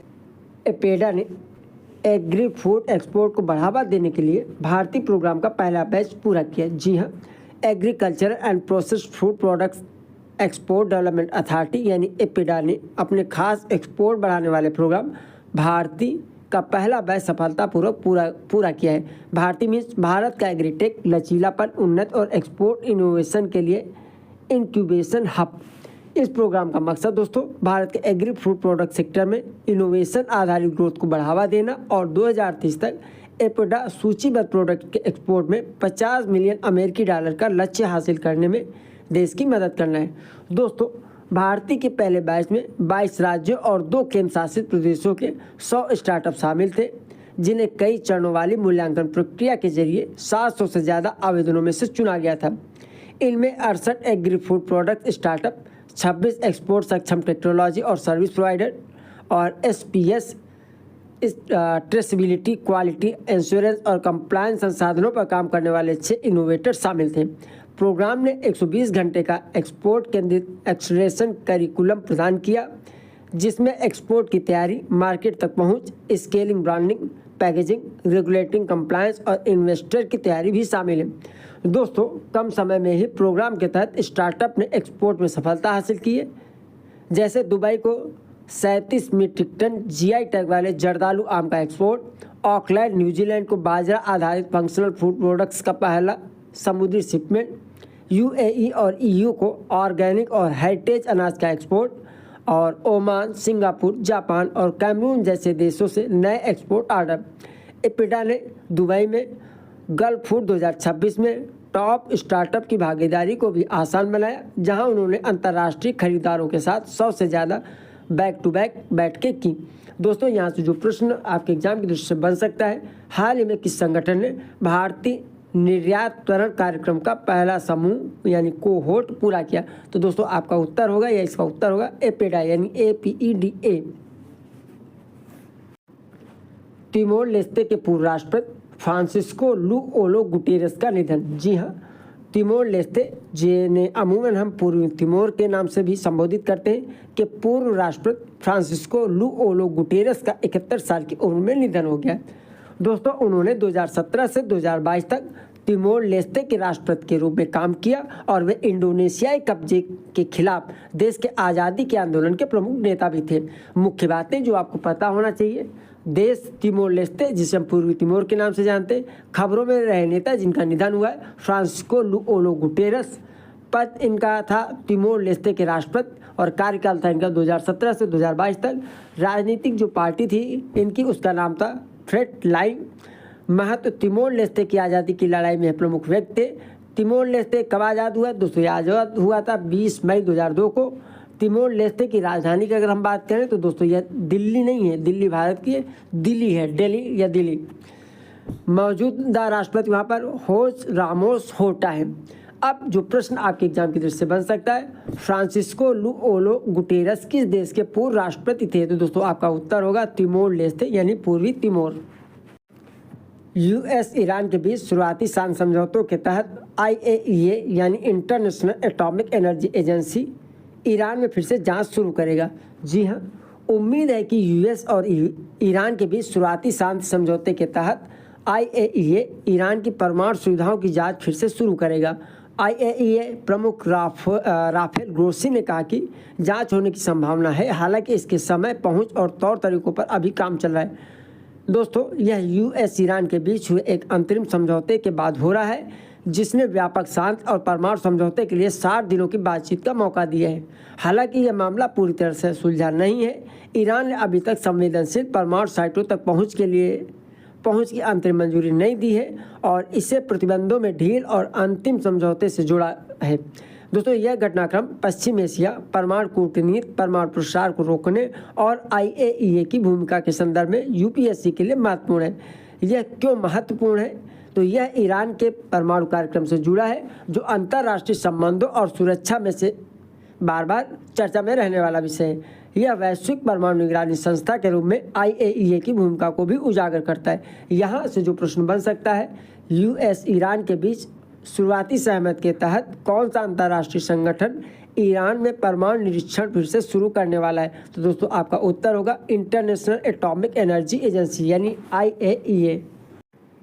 अगली खबर दोस्तों कोल गैसिफिकेशन को लेकर के है। कोयला मंत्रालय ने कोल गैसिफिकेशन पर फोकस करते हुए क्लीन कोल टेक्नोलॉजी पर ब्रिक्स इवेंट आयोजित किया है। जी हाँ दोस्तों, कोयला मंत्रालय ने हरियाणा के गुरुग्राम में क्लीन कोल टेक्नोलॉजी पर ब्रिक्स का एक साइट इवेंट आयोजित किया है, जिसमें कोल गैसिफिकेशन यानी कोयले से गैस बनाने की प्रक्रिया पर खास ध्यान दिया गया है। इस इवेंट में वरिष्ठ सरकारी अधिकारी, सार्वजनिक क्षेत्र के उद्यम, उद्योग प्रतिनिधि, टेक्नोलॉजी प्रोवाइडर के साथ ही साथ रूस, इथियोपिया और UAE से आए ब्रिक्स प्रतिनिधिमंडल शामिल हुए। दोस्तों, कोल गैसिफिकेशन कोयलों को सिन गैस या जिसे अमूमन हम सिंथेसिस गैस के नाम से जानते हैं में बदला जाता है, जिसका इस्तेमाल अमोनिया, मेथेनॉल, हाइड्रोजन, सिंथेटिक ईंधन, DRI यानी डायरेक्ट रिड्यूस्ड आयरन और अन्य वैल्यू एडेड प्रोडक्ट बनाने के लिए किया जा सकता है। सरकार ने पॉलिसी सपोर्ट, फाइनेंशियल इंसेंटिव, कोयले की पक्की सप्लाई और अलग अलग मंत्रालयों के बीच तालमेल के जरिए वर्ष 2030 तक 100 मिलियन टन कोयले का गैसिफिकेशन करने के अपने लक्ष्य को दोहराया है। भेल, Jindal steel limited, Greta energy, eastern coal fields limited और कोल इंडिया लिमिटेड ने कोल गैसिफिकेशन टेक्नोलॉजी और प्रोजेक्ट्स पर प्रेजेंटेशन दिए। तो प्रश्न दोस्तों यहाँ से बन सकता है कि जून 2026 में क्लीन कोल टेक्नोलॉजीज पर ब्रिक्स साइट इवेंट किस मंत्रालय ने आयोजित किया? तो दोस्तों इसका उत्तर होगा कोयला मंत्रालय। दोस्तों आगामी एग्जाम की दृष्टि से इस खबर को आप इम्पोर्टेंट लिख सकते हैं। भारत जुलाई 2026 से इंडेक्स ऑफ सर्विसेज प्रोडक्शन यानी ISP शुरू करेगा। जी हाँ, सांख्यिकी और कार्यक्रम कार्यान्वयन मंत्रालय 14 जुलाई 2026 से भारत का पहला मासिक index of services production launch करेगा। ISP index of industrial production यानी IIP की तरह ही सर्विस सेक्टर के लिए काम करेगा और सर्विस सेक्टर के आउटपुट में होने वाले अल्पकालिक बदलाव पर नजर रखेगा। सर्विस सेक्टर भारत के ग्रॉस वैल्यू एडेड में 50% से ज़्यादा का योगदान देता है। ट्रायल इंडेक्स में 2025-26 और अप्रैल 2026 को शामिल किया जाएगा, जिसमें 2024-25 को आधार बेस माना जाएगा।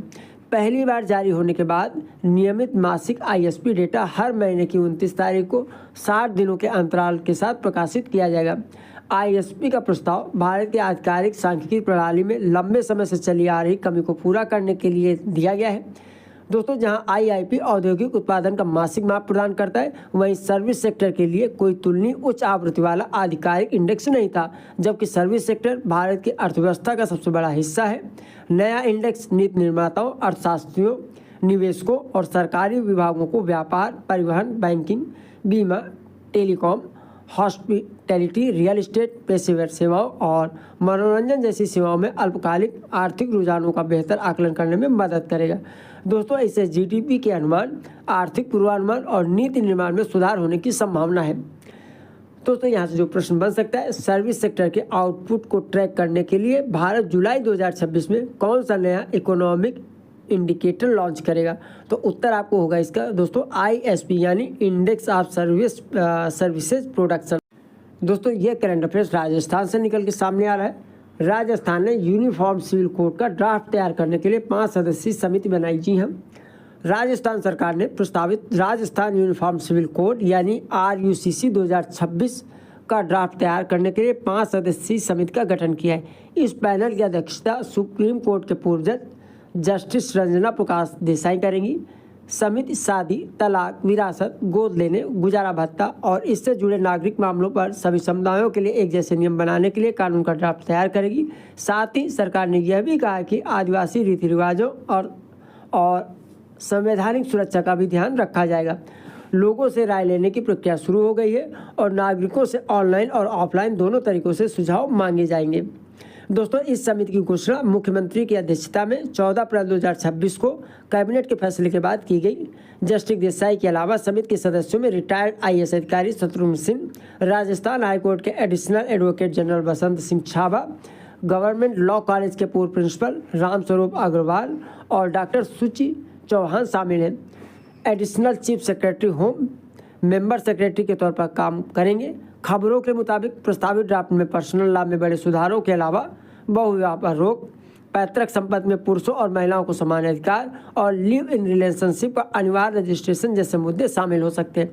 प्रश्न जो बन सकता है यहाँ से, हाल ही में किस राज्य ने 2026 में यूनिफॉर्म सिविल कोड का ड्राफ्ट तैयार करने के लिए 5 सदस्यों की एक समिति बनाई? तो दोस्तों आपका उत्तर होगा राजस्थान। इंडियन एयरफोर्स को सितंबर 2026 में भारत में बना पहला एयरबस C295 एयरक्राफ्ट मिलेगा। जी हाँ, भारतीय वायुसेना को सितंबर 2026 में अपना पहला made in India Airbus C295 transport aircraft मिलने वाला है। इसकी डिलीवरी गुजरात के बड़ोदरा में 22-23 सितंबर के आसपास होने की उम्मीद है। यह aircraft Tata Airbus C295 programme के तहत बनाया जा रहा है और यह एक बड़ी उपलब्धि है क्योंकि यह इंडियन एयरफोर्स के लिए प्राइवेट सेक्टर द्वारा भारत में बनाया गया पहला मिलिट्री एयरक्राफ्ट होगा। अभी इस एयरक्राफ्ट का फ्लाइट टेस्ट चल रहा है और उम्मीद है कि ये आगरा और वडोदरा में मौजूद इंडियन एयरफोर्स के C-295 स्क्वाड्रन में शामिल होगा। C-295 प्रोग्राम को सितंबर 2021 में रक्षा मंत्रालय और एयरबस डिफेंस एंड स्पेस के बीच 56 एयरक्राफ्ट खरीदने के लिए हुए 21,935 करोड़ के कॉन्ट्रैक्ट के तहत पूरा किया जा रहा है।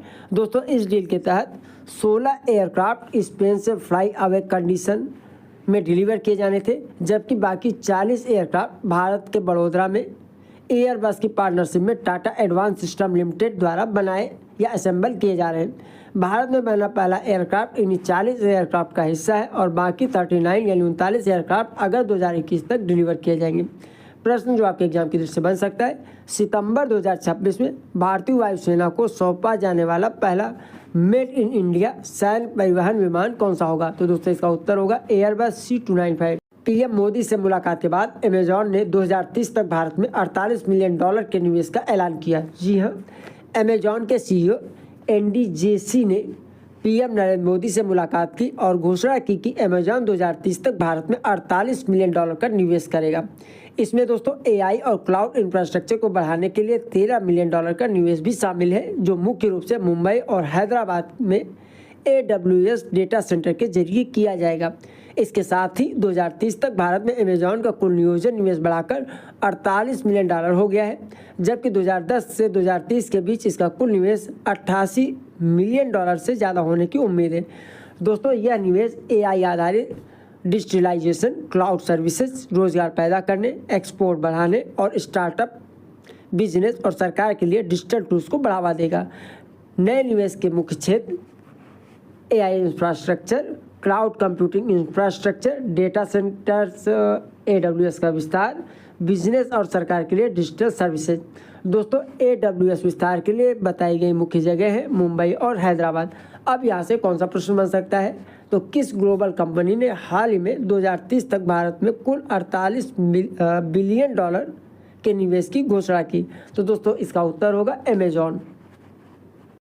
दोस्तों, क्लाइमेट चेंज को लेकर ये सर्वे रिपोर्ट इम्पॉर्टेंट हो सकती है। जी हाँ, क्लाइमेट चेंज भारत की बुजुर्ग आबादी के लिए एक बड़ा खतरा बन रहा है। क्लाइमेट चेंज भारत की बुजुर्ग आबादी के लिए गंभीर चुनौती बनता जा रहा है, क्योंकि बुजुर्ग लोग हीट वेव, बाढ़, सूखे और खराब मौसम की घटनाओं के प्रति ज़्यादा संवेदनशील होते हैं। भारत की आबादी तेज़ी से बूढ़ी हो रही है, इसलिए क्लाइमेट अडेप्टेशन पॉलिसी में अब बुजुर्गों की खास ज़रूरतों का ध्यान रखना होगा। इस खबर के मुताबिक अभी भारत की आबादी में बुजुर्गों की संख्या लगभग 10% है और 2050 तक यह हिस्सा बढ़कर लगभग 20% होने की उम्मीद है। जैसे जैसे दोस्तों उम्र बढ़ती है, शारीरिक मजबूती कम होती जाती है, पुरानी बीमारियां बढ़ती हैं और क्लाइमेट के झटकों से निपटने की क्षमता कमज़ोर होती जाती है। बुजुर्गों को ज़्यादा खतरा होता है क्योंकि उनमें से कई पुरानी बीमारियों, चलने फिरने में कमी, सोशल आइसोलेशन, इनकम सिक्योरिटी में कमी और कूलिंग, हेल्थ केयर और ट्रांसपोर्ट तक सीमित पहुंच से पीड़ित होते हैं। हीट वेव कार्डियोवैस्कुलर, रेस्पिरेटरी और किडनी की बीमारियों को और ख़राब कर सकती है। बाढ़ और सूखे से खाना, पानी और दवा तक पहुंच में रुकावट आ सकती है और आपदाएं अक्सर अकेले रहने वाले बुजुर्गों, विधवाओं और विकलांग लोगों को सबसे ज़्यादा प्रभावित करती हैं। हाल ही में हेल्प एज इंडिया की एक स्टडी में यह भी पाया गया है कि सर्वे में शामिल 78% बुजुर्गों को पिछले 3 सालों में कम से कम एक बार क्लाइमेट से जुड़े खतरे का सामना करना पड़ा है, जिसमें हीट वेव 45% तक, बाढ़ का हिस्सा 27% तक और सूखा 20% तक सबसे आम है। यहाँ से जो प्रश्न बन सकता है, हाल ही में आई हेल्प एज इंडिया की रिपोर्ट के मुताबिक कितने % बुजुर्ग जवाब देने वालों को पिछले 3 सालों में कम से कम एक क्लाइमेट से जुड़े हैजर्ड का सामना करना पड़ा? तो दोस्तों, आपका उत्तर होगा, इसका उत्तर होगा 78%। केंद्र ने विदेशी फंड लेने वाले NGOs के लिए FCRA नियम कड़े किए। जी हाँ, गृह मंत्रालय ने विदेशी योगदान रेगुलेशन एक्ट 2010 के तहत विदेशी योगदान रेगुलेशन नियम 2011 में बदलाव किया है, जिससे विदेशी योगदान लेने वाले NGOs और एसोसिएशन के लिए नियम कड़े हो गए।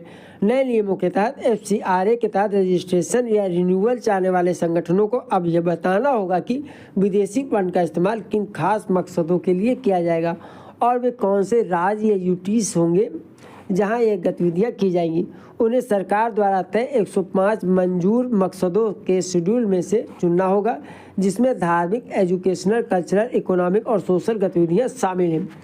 इन बदलावों के तहत एनजीओ को अपने सोशल मीडिया अकाउंट्स बताने, इस्तेमाल की ज़्यादा डिटेल्स जानकारी देने और ज़्यादा सख्त रिपोर्टिंग और पेनाल्टी के नियमों का पालन करने की भी ज़रूरत है।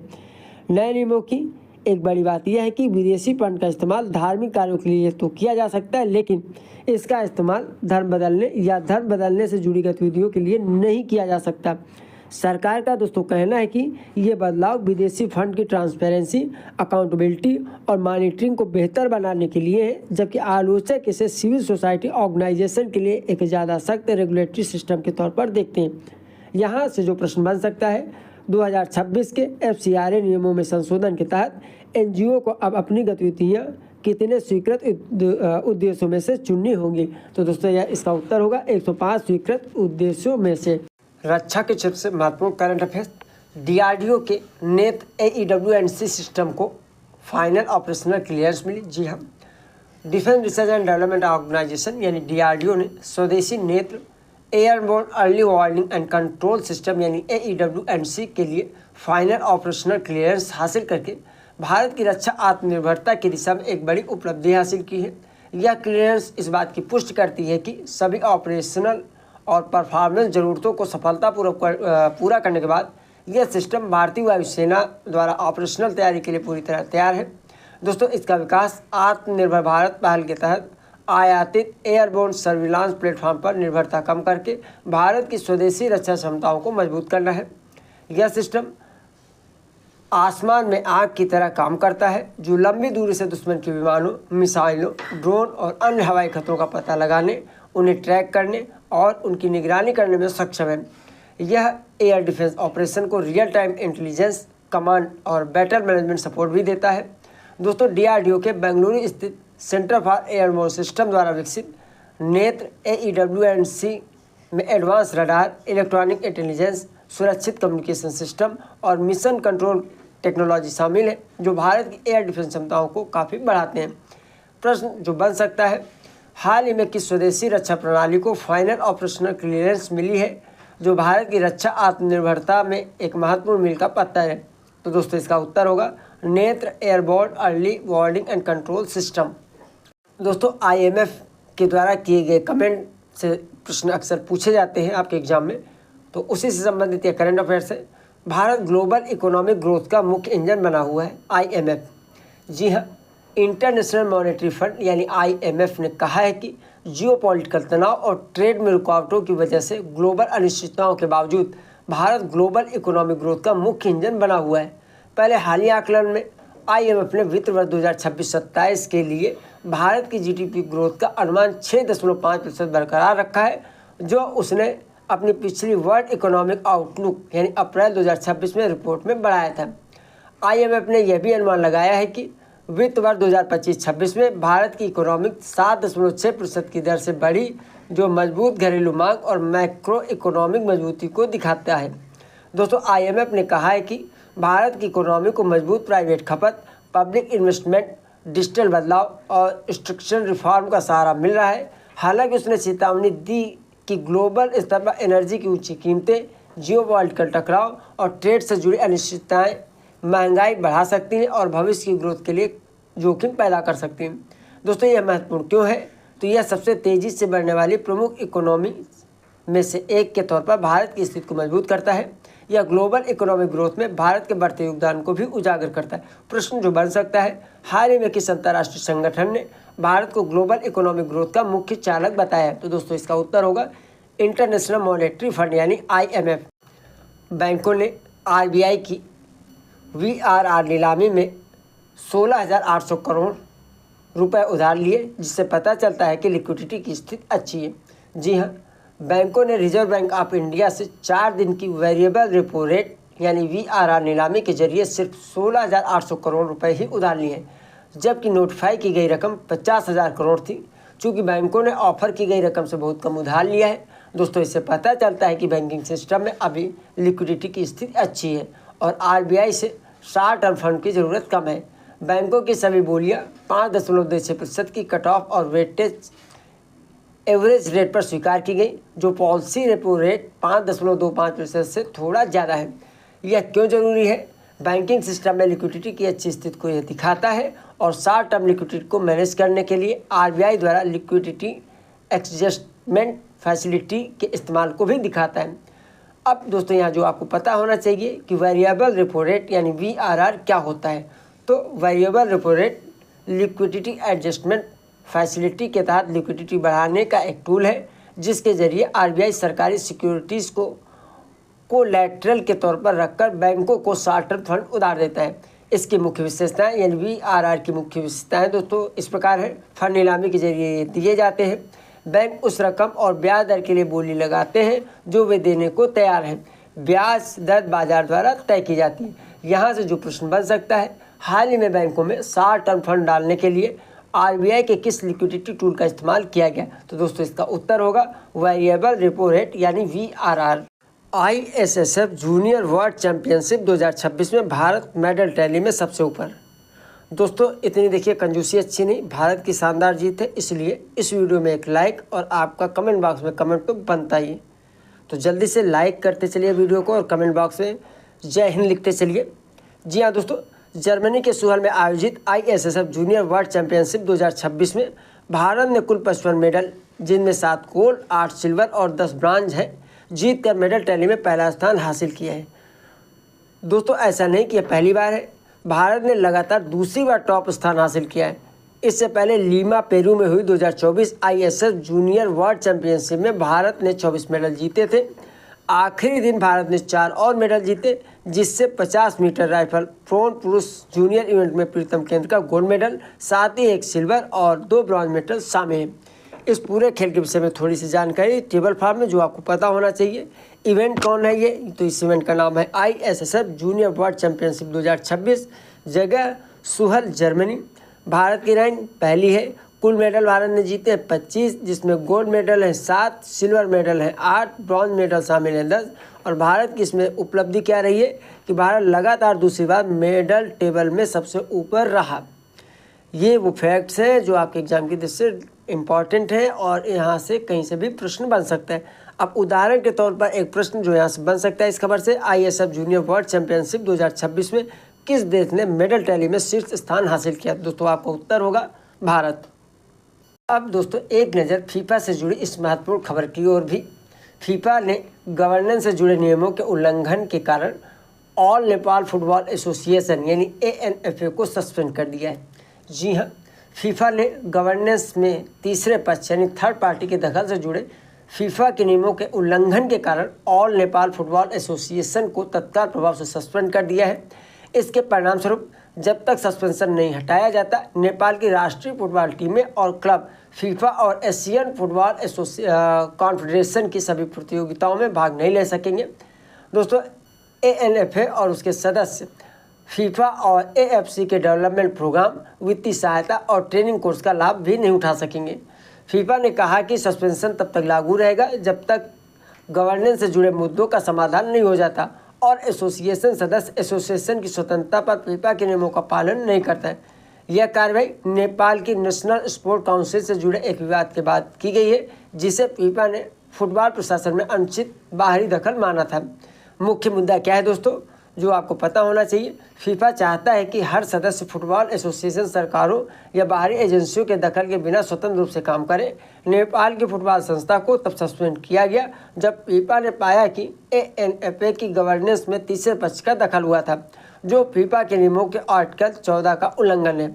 यहाँ से दोस्तों जो प्रश्न बन सकता है, हाल ही में किस देश की फुटबॉल एसोसिएशन को कामकाज के नियमों के उल्लंघन के कारण फीफा ने सस्पेंड कर दिया है? तो दोस्तों इसका उत्तर होगा नेपाल की जो संस्था है खेल से जुड़ी फुटबॉल से, ऑल नेपाल फुटबॉल एसोसिएशन को।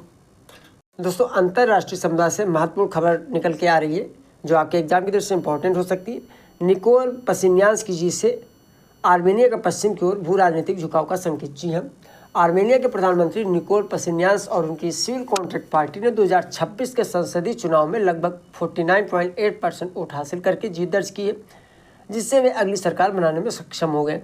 दोस्तों इस चुनाव के एक महत्वपूर्ण भू राजनीतिक मोड़ के रूप में देखा जा रहा है, क्योंकि यह रूस के प्रभाव क्षेत्र से दूर हटकर यूरोपीय संघ और संयुक्त राज्य अमेरिका के साथ करीबी संबंध बनाने की आर्मेनिया की प्रक्रिया को और मजबूत करते हैं। पशिन्यान ने अजरबैजान के साथ शांति, लोकतांत्रिक सुधार और पश्चिमी सहयोगियों के साथ गहरे जुड़ाव के एजेंडे पर चुनाव प्रचार किया। उनकी जीत ऐसे समय में हुई है जब 2003 के नागोर्नो काराबाख संघर्ष के बाद रूस के साथ संबंध तनावपूर्ण हो गए हैं। कलेक्टिव सिक्योरिटी ट्रीटी ऑर्गेनाइजेशन में आर्मेनिया की भागीदारी कम हुई है और यूरोपीय संघ के साथ सहयोग बढ़ रहा है। हालांकि आर्मेनिया के सामने अभी और भी चुनौतियां हैं, जिसमें अजरबैजान के साथ शांति समझौते को अंतिम रूप देना और अपनी सुरक्षा व आर्थिक हितों के बीच संतुलन बनाना शामिल है। दोस्तों, ये क्यों महत्वपूर्ण है?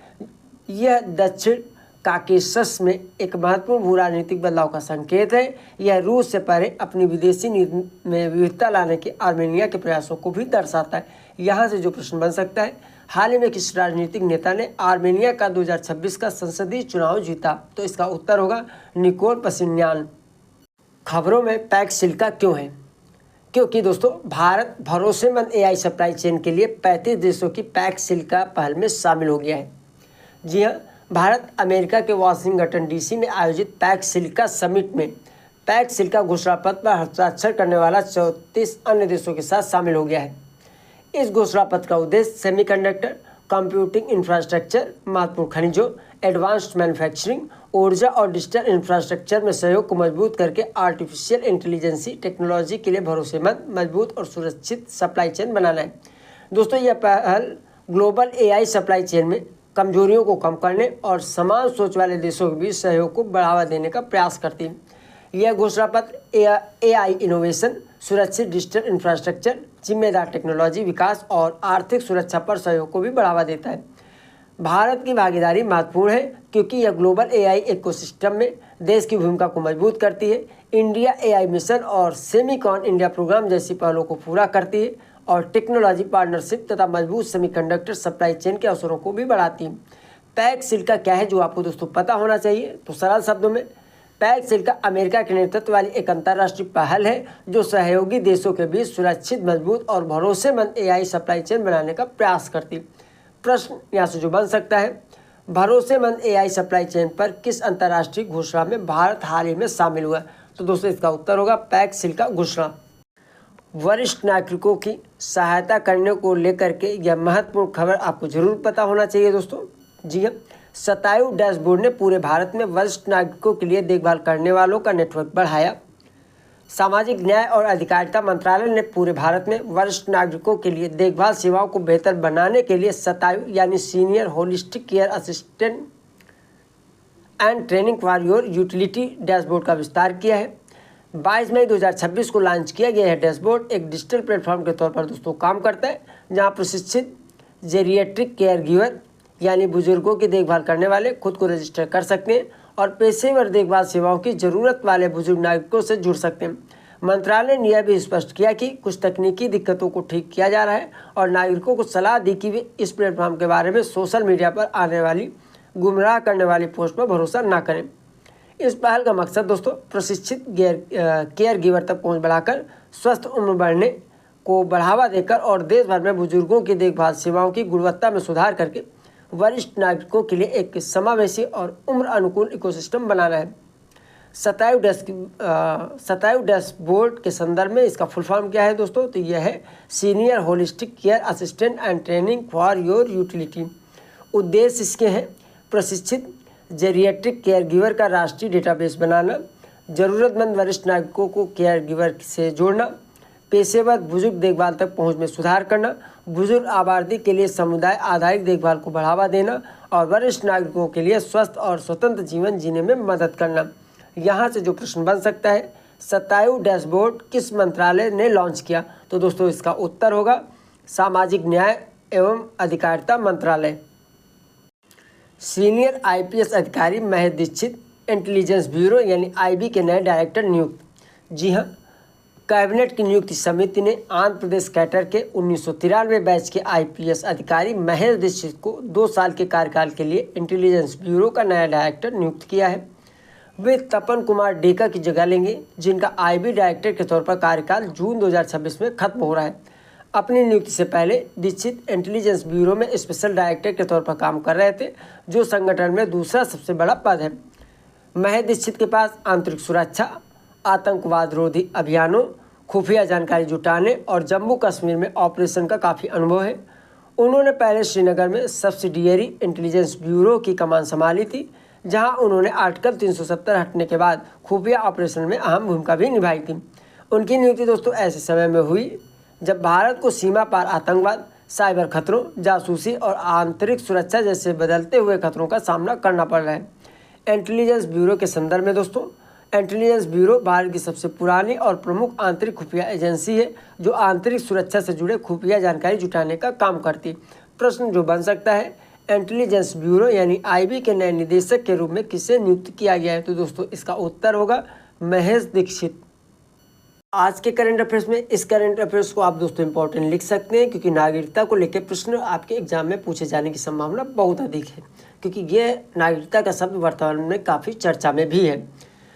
पासपोर्ट नागरिकता का पक्का सबूत नहीं, कानूनी स्थिति की जानकारी। जी हाँ, विदेश मंत्रालय की हालिया स्पष्टीकरण ने भारतीय पासपोर्ट की कानूनी स्थिति पर फिर से चर्चा शुरू कर दी है। सरकार ने कहा है कि पासपोर्ट मुख्य रूप से यात्रा का एक दस्तावेज है, न कि भारतीय नागरिकता का पक्का सबूत। हालांकि पासपोर्ट आमतौर पर राष्ट्रीयता और पहचान की पुष्टि के बाद ही जारी किए जाते, लेकिन अगर कानूनी तौर पर नागरिकता की चुनौती दी जाती है तो वे अपने आप में नागरिकता साबित नहीं करते। भारत में नागरिकता संविधान और नागरिकता अधिनियम 1955 द्वारा तय होती है और इसका निर्धारण इन्हीं कानूनों के अनुसार किया जाना चाहिए। यह स्पष्टीकरण अलग अलग कानूनी और प्रशासनिक संदर्भों में नागरिकता से जुड़े दस्तावेजों पर हो रही बहस के बीच आया है। सरकार ने इस बात पर जोर दिया है कि भारत जन्म से सभी नागरिकों को कोई एक यूनिवर्सल नागरिकता प्रमाण पत्र जारी नहीं करता है। परिस्थितियों के आधार पर नागरिकता जन्म रिकॉर्ड, नागरिकता प्रमाण पत्र और नागरिकता अधिनियम 1955 के तहत माने जाने वाले अन्य सबूतों जैसे दस्तावेजों के माध्यम से साबित की जा सकती है। भारत में नागरिकता इन कानूनों या नियमों के तहत दोस्तों तय होती है, जिसमें भारत का संविधान भाग 2 अनुच्छेद 5 से 11 तक, नागरिकता अधिनियम 1955, संविधान लागू होने के समय नागरिकता के प्रावधान तय किए थे, जबकि नागरिकता अधिनियम 1955 नागरिकता हासिल करने, तय करने और खत्म करने के लिए कानूनी ढांचा प्रदान करता है। यहाँ से जो प्रश्न बन सकता है, भारतीय पासपोर्ट किस अधिनियम के तहत जारी किया जाता है? तो दोस्तों इसका उत्तर होगा पासपोर्ट अधिनियम 1967।